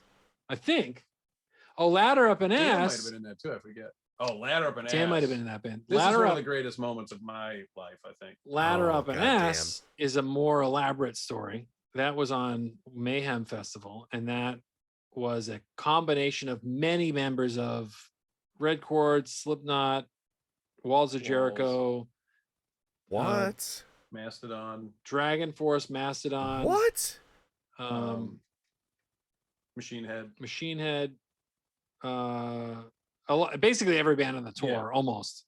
And we were not every band on the tour, That's right. not one No, band. maybe one. Not Uh, one band. Oh, Basically, we were I don't think there's any footage online, but we were a band that had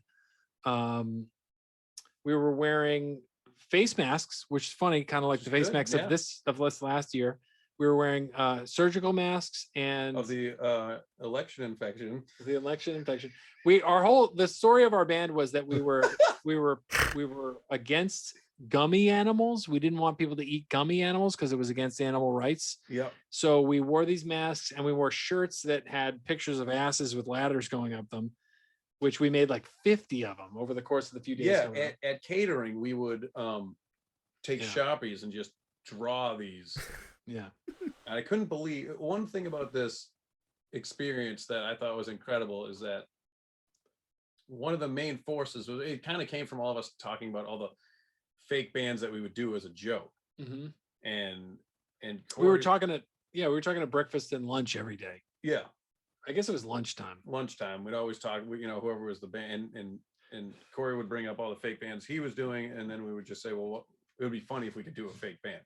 It was it was mostly started with the two of us, Corey Taylor, Brent from or no, not Brent, Braun from Macedon, Some of it. Chris Rawson Yeah. from Suffer Walls of Rawson. Jericho. Suffer We call him Rom- Suffer Rawson Suffer Rom-Com Rawson. from Walls of Jericho. We basically had these morning to your guns. conversations and stick to your guns. We had these morning conversations about this band idea. And then at one point, Slipknot was headlining the festival. And at one point, Corey was like, wanna just do this show? And we were like, yeah, obviously. And then he got us a slot on one of the shows in New York at the Nassau Coliseum. Yeah. And he was like, what the okay. fuck? They said we could do it. And we were like, all right, we're doing this. I will be forever grateful to Corey Taylor, to CTT for letting us do that. For letting us. I mean, he rented a trombone. Oh no, he rented a sousaphone, which he lost his deposit. He lost the because someone deposit on. threw a marshmallow peep. We were throwing peeps into the audience, and someone Oh, threw it yeah. back, and it landed in his That was- sousaphone. that was part of the band's like story that we threw marshmallow peeps at the audience for Yeah, some no. reason. We got all these marshmallow peeps. Oh, we also had triangles. We wanted triangles to bang on, but Oh yeah. for They some didn't- they didn't ship or something. they didn't ship or something. So one of the Slipknot's crew made a bunch of them for us, bunch of triangles. and we're all banging on triangles. We had this pre-recorded set pre-recorded music that played while we walked out on stage. I was wearing a bathrobe, and With the mask. I had this big wooden mask that I held up, and I was holding up this ladder and this big wooden dragon mask. And then I lead Braun onto the stage, who is a blind bongo player. I lead him to his bongos, which he starts playing, and then the music comes on, and it's this absurd music. And then we all start rolling around on the stage. And there were only like 2 or 3 live mics. So at any point, Actually, there's an important detail we're forgetting. And that is that this show was billed as, it was pitched to press as a super group of members of Slipknot, the Red Chord, Dragon Force, Mastodon, Walls of Jericho, all the bands. no one was happy with it. And then they show up to report on this show, and they see us rolling around on the floor, and we're throwing food at the audience, and then we start shadowboxing. At one point. Yeah, I gotta see this video. It's been so, and We have a DVD of it. yeah, a clown filmed the whole thing and like edited it. So it's really like, No, technically, sorry. no one filmed it because we weren't allowed that's to right. film that we're day. not allowed to film that day because we weren't at the Nassau Coliseum and Yeah. nobody filmed it. But somebody might have had a DVD crew making a DVD for their band, and we might have gotten a professional DVD made of this. And I'll say my favorite part of the whole thing is, I don't know how many people are familiar with "Don't Let the Sun Go Down on Me" live version Oh yeah. when they introduce Elton John. So at Forgot one about point, that, yeah. we just go, "Ladies and gentlemen, Elton John," and Mr. Elton John. Mr. Elton John, and Candace from Walls of Jericho comes out with these big sunglasses and a boa, and she just like starts. We just introduce her, and that's it. And then she doesn't do anything. And didn't Rawson do a rap when he had a giant tall tee? Oh yeah, because we use that song. One of our, because we have like a demo of like 8 songs that are somewhere on my hard drive, and his song was "Butt in the Face." Oh yeah, button. We had a bunch of songs. Oh yeah, by the way, we played for like 30 minutes, and we started playing to like maybe 2,000 people. Yeah, and we ended playing to about 40 people because people were not into this. they were not. They were confused. Everyone hated it. We loved loved it. Somebody had a traffic cone Oh, that that's they wore in their right. head. I think it was like little house maybe. Yeah. Oh, that's right. Oh, and then remember Dustin shaved into his chest. Shaded inverted cross. An inverted cross. And we had we ended our set after all these stupid songs that annoyed the shit out of the audience. Oh, they're We so good. finally end the set with a song that it begins with. It's the beginning of "Raining Blood." Like just With the take dun, it. dun, dun. Yeah. We just copied it, and everyone starts to be like, "Oh, a real song!" And kids get ready to mosh right as that part comes in, and then it just cuts off to us going, and they were so upset. We were just like, "This is 2008 at the height of our let's just piss everybody off and not get them to listen. Let's tell people not to listen to our band and hate us Yeah. and just get out of here." Yeah. That's what we did with our summer Why would 2008. anybody like our band? I don't know. Any of them makes no sense to me. But anyways, that was probably one of the greatest moments. That was the dumbest thing we've ever done. And again, thank you, Corey, for funding It was and- fantastic. and making it happen. We even had plans. Oh, we had plans to play a second show. Then we didn't because Phil got hurt. Phil got hurt. So we were like, oh shit, we're not going to do it. But it was great. It was very good. And yeah, I mean, Corey put a lot of effort into it. He did. He made all these shirts on their day off. He showed up the next day. We were playing other shows somewhere. We were like separated one day, and we came back the next day, and he was like, I made like 50 shirts. He hand drew all these shirts. I still have some of them. Do Actually, you? I wonder if I have one of them right here. Hold Oh on. my god. Oh, I that was- would be so I fucking was cool. actually cleaning up recently. I think these might just be blank t-shirts. But It was invisible ink, but these are all them. no, these are blank t-shirts. They were just white t-shirts. It's not these, but they're just white t-shirts with asses drawn on them. With Yeah, with ladders going With up. ladders. Do I have one? I forget. I You don't know if probably it do. survived it. I got it somewhere. I put them away. I stored a bunch of them. There's also a shirt that Clown's son drew with the like really detailed Lipton iced tea on it for some Oh, reason. that's right. The Remember Lipton that? ice thing. But anyways, it was leading up to it was a lot of just lunches of hanging out with the other bands, talking about stuff and telling stories. And that, I mean, It was fun. that's kind of where it all comes from. It's just hanging out. And then you develop these stupid ideas, and you have people that are just as stupid and mature as you are, and then you get to do these things. Other bands included that we did over the years. Dirt Mistaken for Weed was a They're band. mistaken for weed. Dirt Mount Mistaken Fuckasaur. Yeah. Dirt Mistaken for Weed played 2 shows. Mount Fuckasaur played 1 show in New York, 1 show in Florida, and 1 show in Fuckasaur. Belgium. You Mount played a Fuckasaur. show in Belgium as Mount Fuckasaur? Yeah, it's the just in case you're wondering, it's the mountain named after the Fuckasaur. Obviously. Yeah. Pay attention. What about Yeah. Death Fart, Bio Desert, and Dry Wives? Oh, that's a misspelling. It's Bio Dessert. Yeah. Oh, Like- Bio like Dessert. food. Gotcha. Death Fart and Bio Dessert played 1 show together in a practice Practice space. Death Fart is a band with Greg and Me and Tight Pants Bill. Tight Pants Bill. Bio Dessert is a band that I record songs for, but Greg and our friend Bev played in the live band. Oh, that's right. Weren't you just like, hey, we're doing this? And I was like, okay. They let's barely do it. learned the songs, and we played to like 5 people in a Yeah, practice in a space. practice space. It was great. And then we got burgers or something. Oh yeah, that was a fun Yeah. night. But yeah, Bio Dessert. Actually, I'm going to put some Bio Dessert songs on Oh, please on do. Spotify soon. So What's Dry Wives? Yes. Is that one of yours? I don't know what that is. That's what Miko just said. Miko, don't tell us about your personal problems. He But said, "Don't forget about the Dry Wives." is that something that I said? Maybe it's something you said. We don't Oh. remember the shit we say.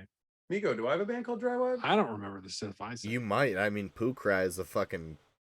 That's a home run. I like You that know, Cry. one. I gotta say something. Most of my bands at some point were just all about shit or asses. Not British English. Oh no, British English, the band, one of the many bands with my wife. I also have 1,000 bands with my wife.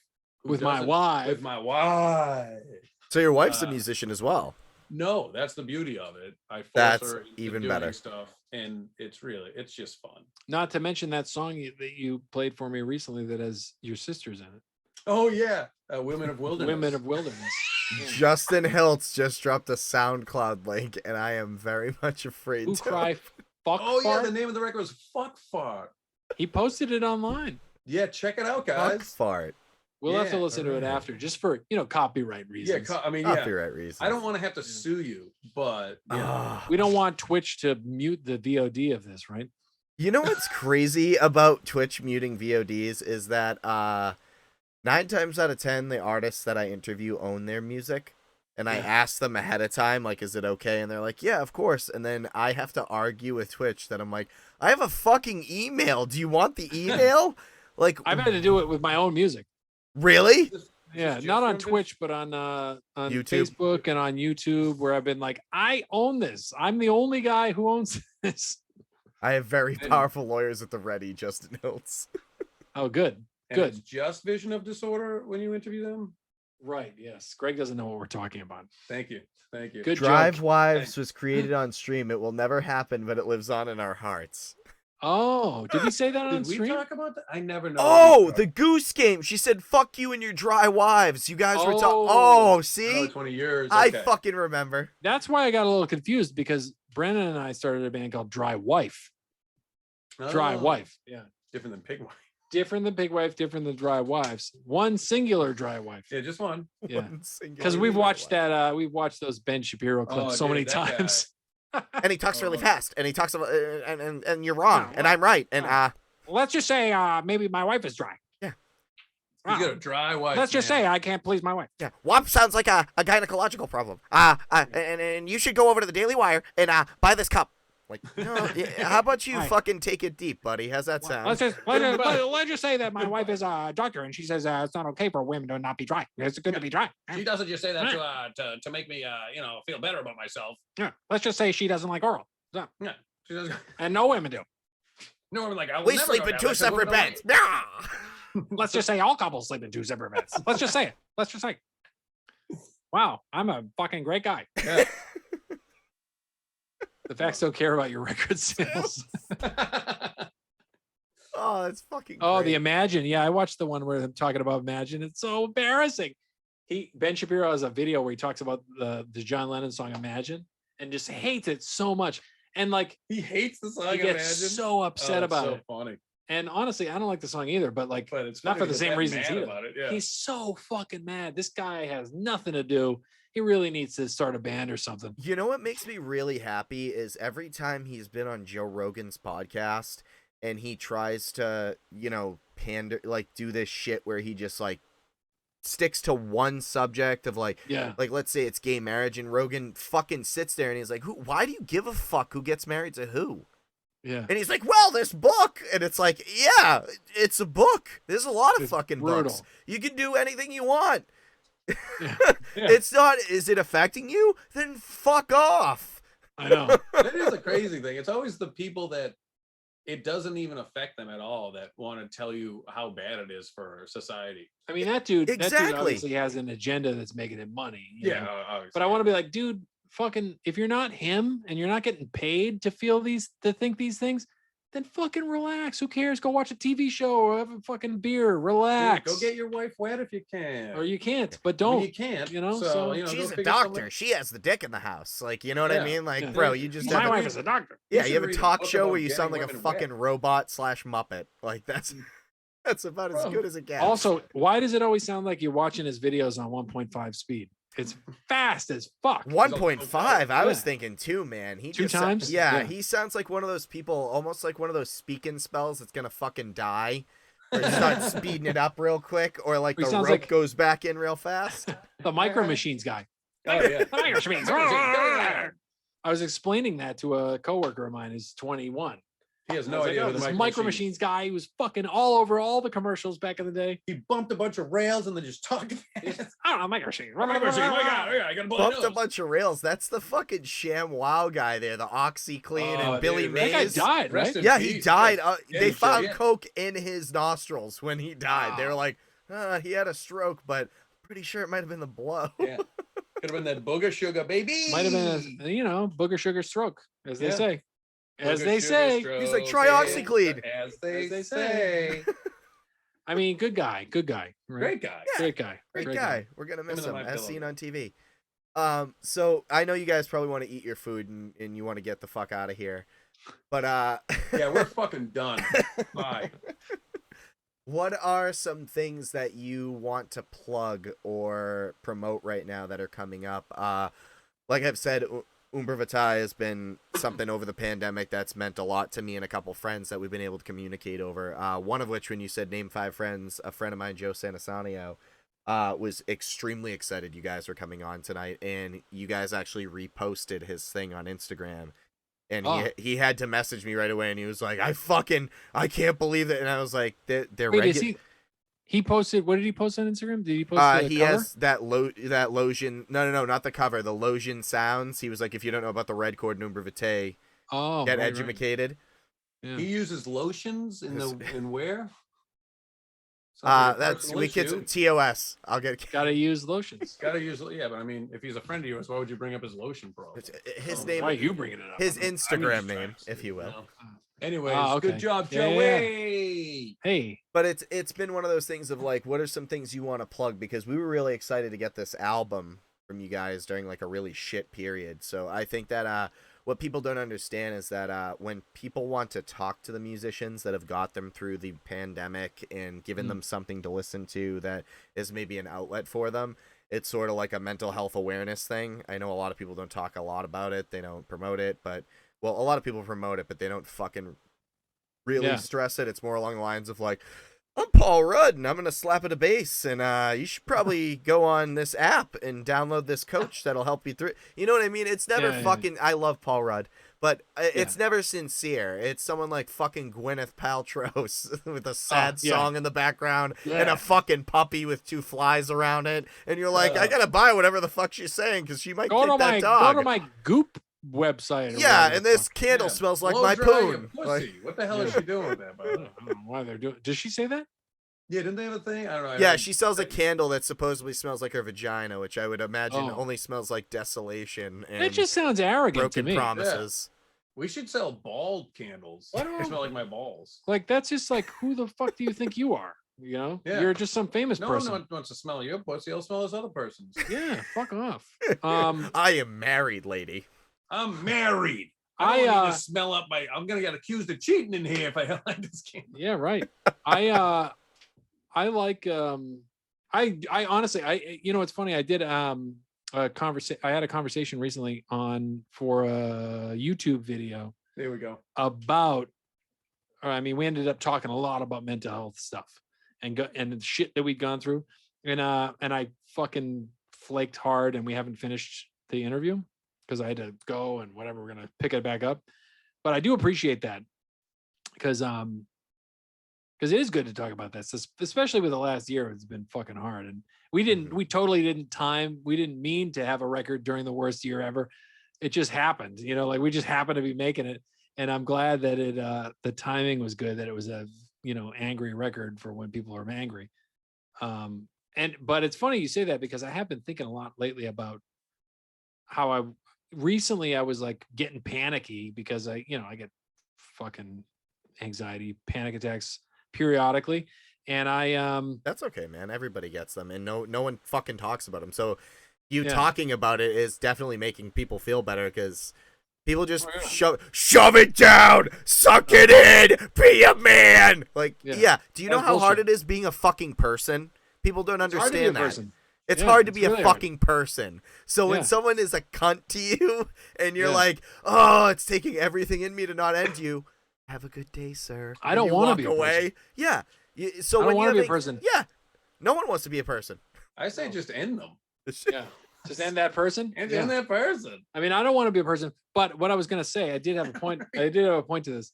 That's true, Mika. I was realizing that I was like, you know what I should do? I was always putting on these, and I've had various reasons for panic attacks over the years. I have ADHD and I have a lot of anxiety. I was like, I'm going to make, you know what? I always throw on these like ambient drone records to calm myself. I'm going to make one just for me. I'm going to make an ambient record that makes me feel good. It's based around the stuff that I like. And I was like, well, I should just release that. So I do have in mind the idea to release some of the stuff that I've made as a, hey, check it out. This is good for relaxing you when you are, you know, you could throw on this fucking Spotify when you're feeling I'd be fucking like totally down to listen to that, man. Overwhelmed. Yeah. And he's partnering with Gwyneth and then releasing it on Goop. The record's called Goop times 2 equals my candle pussy. Yeah. Goop times 2 equals my candle pussy. Yeah, that was my title. It was based on her idea. Yeah. And she's very talented. Very talented. But yeah, other than that, I don't have anything to plug right now. I mean, we got the Sexless Marriage record. That's the last thing we put out. Oh yeah, last thing, Sexless Marriage record. Go to Knighted Throne, right? You get T-shirts, and we might have some cassettes left on. He's really good at this. I don't want anyone to hear anything I have. You can follow me on Twitch. That would really appreciate that. My name on here is Knighted Throne. So I have you as one of my bots. So I made sure of that, and I also put you as the go live notification. Because I do like sharing with people. I did the same with Chris last night from the Ghost Inside. He had his whole crew come over. Some of the people that were in chat earlier from his crew. Nice. I feel like the Twitch community makes it feel almost like a local show again, where you're talking to the people that would come up to you at the end of a show, except now they're clicking your channel points and getting dick and fart jokes, and it's kind of funny in the middle of a conversation. You know what I mean? So I love Twitch. I honestly I started Twitch before the pandemic, just with the idea of trying it, but I did it like once or twice. Then the pandemic hit and I started to really lean into it. And I didn't know what to do this whole time. I was like, what do I do on here? I don't know how to be on here. You know, like the other people are doing this and I can't really do it. And now I've finally gotten to the point where I'm comfortable. but like we got a good crew that hangs out and it feels good. It's just like a hangout. Now I look forward to it. You know, I'm like, fuck, if like I'm bummed if I can't do it because I'm like, it's like a hangout now, you know? That's what I miss most of all. I think about shows is just Yeah. hanging out with people that you don't ever get to see or you've never met. Yeah. It's just awesome to travel and just meet people that I- have the same kind of at least one commonality, which is Yeah. music. Yeah. And I've said this before, but I definitely feel like there are roles as musicians or people making things, is that we are like beacons for the other weirdos. Like we put up the beacon that's like, hey, I'm doing this weird thing, and all these like-minded people come and hang out, and then those people end up becoming friends with each other. And I love like being at a show and being like, oh, that dude's into this band. Like I've met friends at shows, and you're like, we're like beacons for like-minded people. So our job as like band guys is to bring like-minded people together so they can be friends with each other. You know, maybe make another band that's going to be and make it, and they start a band. yeah, And it's going to be way better than ours. Yeah. I think that's really fucking awesome that you guys did those like super groups out on the road and you have those memories of just doing these random shows of like there was like over 2,000 people and by the time we were done there was 40 because they did not like that shit. Like not like it. It's You got to take risks. Yeah, it's fun and funny to see that you guys would do stuff like that, and it is really cool to hear that Corey Taylor was someone that was actually cool in real life because it is definitely a bummer when you find out that someone you enjoy as a musician is a complete and utter piece of shit, and you're like, I probably shouldn't listen to them anymore. You know what I mean? Honestly, I've told this story on my own channel, but I'll tell it again because it's a really nice story and it's a feel good story since we're getting feel goody right there now. we go. When I hugged you? It's not when you hug me. Gross. Okay. I don't want Greg to hug me ever. No, it was we were going on tour with on the beginning of that very tour that we were just talking about. We were driving across the country. First show was in Seattle. Took 2 days to get out there. Greg wasn't with us because he was on his honeymoon and he was joining up with us like 2 weeks later. And we were playing as a 4-piece. So we're driving out there. No one's talking to each other. My girlfriend had just dumped me. I was like miserable and whiny the whole time. I wasn't talking. None of us were talking to each other. Greg was the glue in the band at that point who got people talking to each other. Without him there, fucking silence. 48 hours of silence driving across the country. The only things we said to each other were, want to stop at this rest stop, or hey, can you stop at this rest stop? That was it. So we get out to Seattle. There's a rehearsal day for the fest, and we meet up with Walls of Jericho, and we're going to go get dinner with them. And it's funny when I'm telling the story, forgetting that you're not there. I mean, I'm here. Oh, you're right here. Yeah. We get dinner at this Chinese food place. We go inside. They go, oh, we're going to meet up with Corey Taylor. Because they already toured together and they were friends. So we're like, all right, we go inside, we sit down, we're all at the table. I had no appetite because I was being a crybaby and upset. And I walk out. I was being a sad boy. I walk out the door before I order anything. And Corey's outside smoking a cigarette. I hadn't met him yet. And I go, oh, hey, I see him. So I'm like obligated to say hi. I go, hi, I'm Mike. I shake his hand. He goes, oh, hey, I'm Corey. And I go, okay, I'm leaving. I go back to the hotel. Everybody's eating dinner. I'm moping in the hotel by myself. Sad. This is what Mike's like in real life, by the way, guys. Yeah, well, how I used to be. Oh boy. My band comes back and Brad, our drummer at the time, goes, hey, Corey had this food wrapped up for you. And I was like, what? Why? I've never even met this guy till today. Next day, there's this food and I eat it because I was hungry. I didn't eat. I was just being a crybaby. Next day, I go up to Corey and I'm like, hey, man, that was really nice of you to give me that food. And he was like, well, you seem to kind of down and I saw you didn't have anything to eat. So I got you something. And I'm like, holy shit. I don't even know this guy. I don't have to, he's just being nice for no reason. Like, they were headlining this tour. We're one of the openers. There's no reason. He doesn't need to impress me. And I was like, wow, that was really nice. He's like, yeah, and that fucking changed my mentality on the tour. I was like, holy shit. I was feeling like super angry about, my relationship ending and everything. And I'm like, this is just a fucking random act of kindness with no, just a person doing a cool thing for someone. And then we started talking and we became friends and made this ridiculous band. It was just like, holy shit, turned my whole summer around, I remember the first time I met him, because I'm a complete ignorant moron. So my wife flew home and I flew from the honeymoon, and I met up with the tour. And I remember, Mike, you were either, I think you were texting me how you like out with dinner with Corey and all this, so I knew you'd hung out with him or whatever. So I flew in. When you picked me up at the airport, you probably don't remember this, but I remember you said you just got I think it was, oh yeah, because my wife bought me, I think, an Xbox 360 for our wedding, and I got her some stuff. And I was just like, oh, okay. He goes, you just got an Xbox 360 and a wife. Why would you come on this tour? Why would you fly? If I was you, I would have just stayed home. And I was just like, oh my God, this is going well. But then that day we went to catering, and there was a guy there with a Pixie shirt on and probably a fedora. And I was like, oh, cool. So I started talking to him about the Pixies, and he was hanging out with my guys. So we're all just talking, having fun. And he gets up and leaves. And he was like, oh, bye. And the thing you have to understand is that on those festival tours, usually there is a separation of first and second stage in those types of bands. And this tour, and I was new because I just got on this tour, everybody was mixing up, but in my mind, it was still that kind of like division. And we're walking back to the van or something, and I was talking to Mike, and I was like, oh, that guy was super cool. He was very nice. Who was he? And he's like, oh, he's in Slipknot. I was like, oh, it's cool. Is he one of the stage guys? Is he like the guitar tech or something? And you're like, no, that's the singer of Slipknot. I was like, oh, why was he eating lunch with you guys? I was like, I don't know. But that's the kind of thing when if you're lucky enough to go on tour with bands like that have done it and done the thing, and you realize that they're just chill guys that will still look out for other people. It kind of like changes the way you think about how you tour in the future. Yeah, and also that tour in particular, they did a cool thing where they were trying to get all the bands to like hang out with each other. So they would do a thing where each band would get money to host a party for the rest of the bands. So like they give you a little bit of money and you could host a party for the tour. And I don't remember, somebody did a big barbecue. I think it was Disturbed on that tour. Yeah. Oh my God, Disturbed. Greg, your rant about Disturbed on Metal Injection, I almost pissed my pants laughing.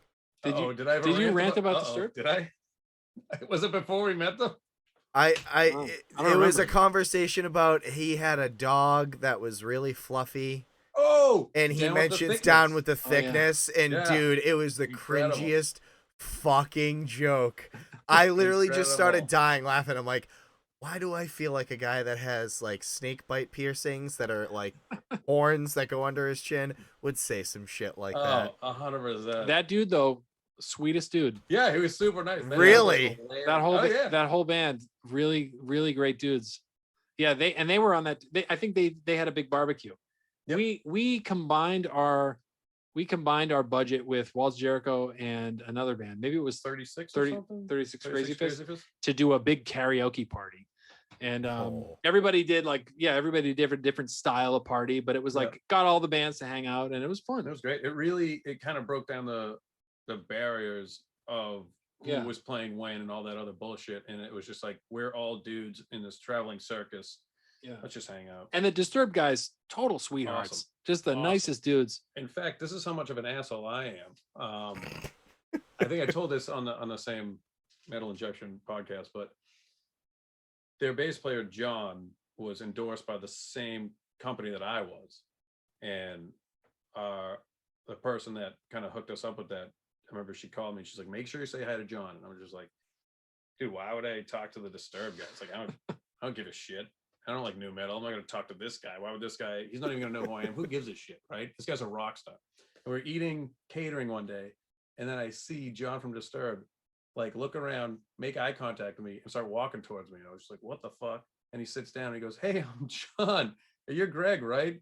We're endorsed by the same bass company." And that's the moment I knew, like, I've always known I'm an asshole, but that's when I was just like, I'm like a huge asshole. I'm a total dick. I'm a complete dick. Sweetest dude ever. Hung out a couple times like after that tour, going to NAMM and seeing him there. And it's just, that's the other thing, is that it really, and watching, I'd go and watch Disturbed just for the between song banter, because it was so, I mean, it was incredible. But it really put into perspective how many people connect with their music. And even if I don't, they're making music that people are connecting with. And more importantly, they're making music. Where we were all on that tour doing the same thing, and so it kind of changed how I thought about, I think, all bands after that. Yeah, and I went into that tour with a snobby attitude too. I remember being like, I wanted to be on the tour with the death metal bands, and we're on the tour with the new metal bands. And I was being a little baby about it. And then we ended up having this great experience with all these people. And I'm like, what a fucking snob I am. Like these dudes are fucking hardworking, great dudes. And I ended up being like, ended up watching Slipknot like every night. And they were awesome live. And I remember being like, going into that tour, I was like death metal snob. And leaving that tour, I was like, don't you say shit about Slipknot. They are a fucking great band. You know, like They're cool guys, man. they're cool guys and they fucking work hard. Fuck you. Who do you think you are? They work. They're hardworking, cool guys. Hardworking, cool guys. Fuck you. Yeah. Yeah. And it, you know, it's just like, I don't know. I kind of like, you know, I guess I was 20, there was 2008. I was 27. I'm still younger. Yeah, but you also know? have to think we had toured with bigger bands that were what you would think a bigger band would be, and That's acted true, that yeah. way. Yeah. So I think we would go into these things almost defensively, being like, well, fuck them. Who gives a shit? We're not really like that. Yeah. I mean, I had an interview recently where Jimmy Eat World was spoken as being an asshole band. So I was like, that really disappointed me, as like someone had played with them and they were like, oh yeah, no, not as nice as the music they make. Like fucking not even close. So it's very cool to hear a band like that. I feel like that fucking band it's the Metallica of the younger generation's age, you know what I mean, for heavy music. So and I'm sure that they would appreciate hearing something like that, hearing like they're a staple for, I'm sure they know it, but to hear it reiterated from someone who, I fucking hated Slipknot when I first heard them. And it took a long time for me to like them, solely because, and I'm not being a jerk, the people that listened to them when they first came out were the same fucking people that you were like, if this guy talks to me one more time about Digimon, I'm gonna kill myself.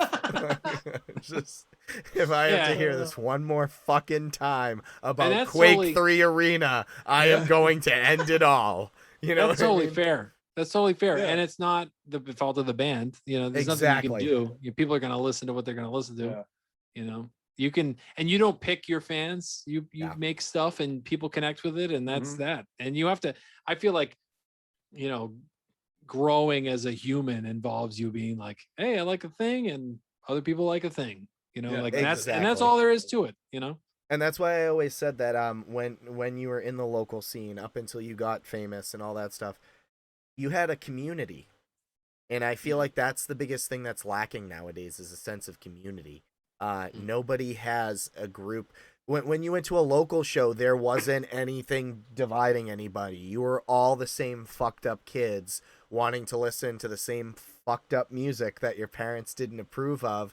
But you all, even if you had differences, you could all sit there and hash it out and talk it out. No one had to scream each other down. No one had to shout people down. It was just, hey man, we're here for a good time, not a long time type of thing. And also, like, I just want to be friends with the people that are in this community, because it was very nice to have that, you know, brother sisterhood of being like, showing up at a show and being like, oh, I forget that fucking kid's name, but he was here last time when the Red Chord played with the Black Dahlia Murder. You know what I mean? So it's like, oh, I know him.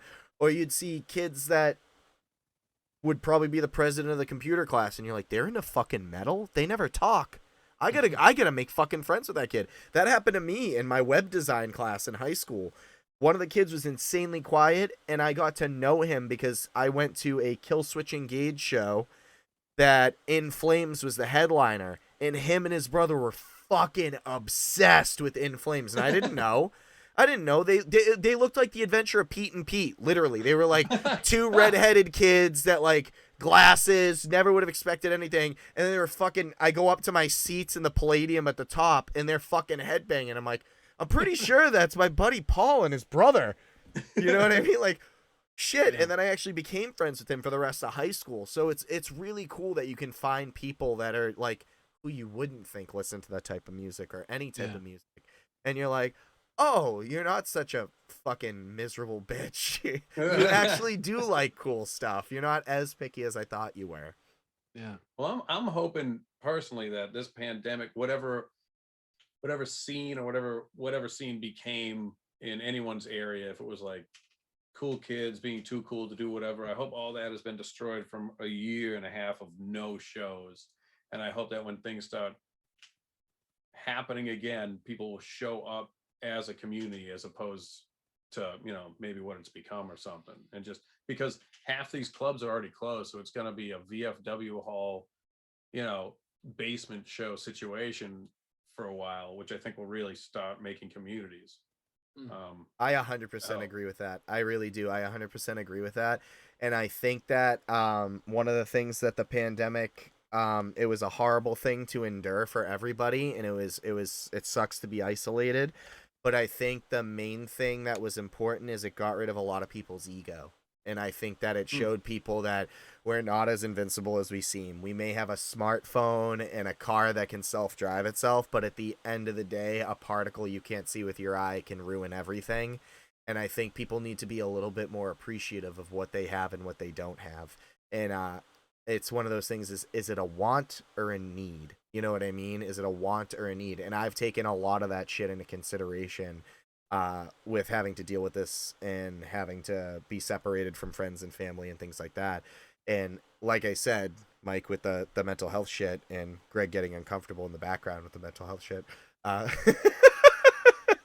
it's one of those things that it is nice that more people talk about it. And it's get comfortable being uncomfortable, because at the end of the day, it'll go away and things can get better. It's not always the end of the world. I mean, you came from a breakup on a relationship on a tour, and then your fucking outlook was changed by a guy who's in a band that's known as a staple now for the metal community, who bought you takeout because he's seen that you were having a bad day. What fucking musician in this day and age is going to do that? Instead, it's division, whereas it could have been, dude, I noticed that you were fucking down in the dumps, so I got you some enchiladas. Like, everyone likes enchiladas. So well, I'll tell you this. I'm gonna be the guy that buys enchiladas for that guy. Exactly. Can I be that guy? Dude? No, you can't. Son of a bitch. We already got food out there. Yeah, you got fucking pizza, which is probably stone cold now, and I really apologize. Well, it's still in the box. Your fault. It is your fault. It is my fault. I'll take the last. Pour the last beer all over it. Yeah, and be like, fuck this shit. Yeah, 13% pizza. That sounds great. 13% pizza. 13% pizza. My new band. As we close this out, I just want to say to you guys, thank you very much. You were pretty much a staple for me and my friends for the metal community when we were in high school. So yeah, and that's also why I posted the picture of Greg that I did, because that's like one of our favorite pictures from Return to the Pit. I would love to get the dude from Return to the Pit on here, because he must have fucking stories that would make people's heads spin. Aaron, he's incredible. Dude, I would so love to talk to him, because like it was just my biggest thing, not to like jump into like everything, but when I played as a local musician, the one thing I wanted to accomplish was to get on Return to the Pit. Literally. I didn't care about playing the Palladium. I didn't care about the Axis or Avalon, which is now the House of Blues for people who don't know that. I didn't care about any of that shit. I literally just wanted one photo. It could have been the back of me. They could have caught the back of me and I could be like, that fat fuck that looks like John Lovitz and Rosie O'Donnell is me. You know what I mean? Like, I was on Return to the Pit. Even if people don't give a shit, that meant something to me. So, like, that's why I posted that picture of you, because when we would go to local shows and see pictures that were posted, we'd look for ourselves. But he would just fucking capture people in their element, or get these shots. He always had those random shots section. Oh, so good. Yeah. Those are some of my favorite, especially when he would get the crowd, and you get people, and you're like, oh, that fucking kid was at that show. He's not joking. Yeah. You know what I mean? You see him in the honestly background. Blew my mind all the time to be like, holy shit, how did he get across town to that show? He was at 2 shows tonight. We'd see him at our show, and the next thing you know, he's posting 2 shows. 2 shows in one night. The same night. He does that everything. Yeah. He was awesome. Literally the friendliest person in the world, too. Yeah. He's the greatest. Just walking around, just click, just trying to duck around everybody. He's got great dry wit online, too. He rips in half the idiots when they say stupid stuff. It is great to see him on Instagram. Yeah. Mike and I were talking about that picture, and I say, and this is true. any picture of me playing live, it looks like I have a toupee that wasn't cut correctly from my head. Yeah. A I lot mean, of the time. yeah. Because you just let your hair go. Yeah. Well, I mean, they are toupees. I just You get one haircut a I get year. one. If you get a haircut. I might get another one coming up soon. Wow. Get ready. Stay tuned, everyone. It's The exciting. presidential. I love the presidential. That's right. That's my haircut. When we were in Doesn't high matter school, what the haircut is. It's always the It's always presidential. the presidential. when we were in high school, it was referred to as Gunface was the guitarist. It was no one ever said Mike. It was always Gunface. Yeah. And then when they would say the bassist, I hope you don't take offense to this, Greg, but I always thought it was funny. I'm always offended. They would go, their bassist, the guy looks like Sideshow Bob. I'd be like, okay, I know what Wow. you're talking about now. Yeah. So that was one of the things when we seen that Return of the Pit picture, we were like, Sideshow Bob. Yeah, definitely some Sideshow Bob happening there. you Now I want someone to like add Sideshow Bob's. I'm sure. Yeah, hair. I'm sure at some point you had big. You did. There was a point where you had big fluffy hair. My hair fluffs up. Your hair hard. isn't fluffy now, No, it's not. but it used to be. Used to be a big fluff. yeah, it's very Jesus-y right now. Yeah. At one point, Thank it got this like poodle element to it, where it was like this. Yeah, I like that phase. Yeah. I don't know why that happened then. Speaking of why, do you know why ladies love Jesus? Why? Because he's hung like this. Oh, it's an old one, guys. It's an that's old a one. It's good a but one. reference to Jesus's penis. his penis and Yeah. how he was crucified. Oh yeah, that's right. He's It's the he's both. showing It's you like the he's showing size. you the size. That's why he was doing that. Ben Yeah. So Shapiro everybody would was not crucified? approve. Is Oh, wait, everybody he who was doesn't believe in crucified him. back then was doing that? Yeah, some people were crucified like this. Oh. But Upside he- down. Yeah, upside down. What about Barabbas? Was he have a big dick? He was like this. Oh, that's why they let him go. They let him go. Yeah, it's Yeah, like, okay. oh, okay, we're sad. All right. I feel bad about. Remember that one guy who was crucified like this? Yeah. It was very embarrassing. Yeah. That's how you crucified, depending on the size of your. His last breath, he was just like, "I'm a grower, not a shower." I think the place of the skull was actually they changed the name. It was originally the place of the head. Yes, yeah, that's right. Now we're getting into some good stuff. Now, The Bible. Oh god, What? yeah, everyone in the fucking chat just starts putting the fucking flame emoji or something. Yeah, Just- So I'm gonna let you guys go and eat your food. You go enjoy that 13%er. Thank you guys for coming on. I really appreciate it. It's very cool to talk to the people that kind of molded the minds for the music ideology in New England for metalcore, grindcore, hardcore, things like that. So it's very nice to be able to talk to people that are as cool as we thought they were. I knew you guys were gonna giggle at that. But also be you. So like that's the cool part is you're you. You're not someone who pretends to be a superstar or anything like that. You're like, no, we just fucking wrote this music because that's what we wanted to play. We didn't bend to the will of what was popular at the time. We just played what we wanted to fucking play. So that's really cool that you can say to people, we made it by playing what we wanted to play, not what someone else wanted to play. Well, thanks for having us. This is a lot of fun. That was tons of fun. And make sure you check out that Poo Cry link. You're gonna love it. I Check think. that. Don't I- forget to listen. I'm going gonna be right real after good. this. Literally, as soon as gonna we be stop this, pretty I'm gonna good. watch that.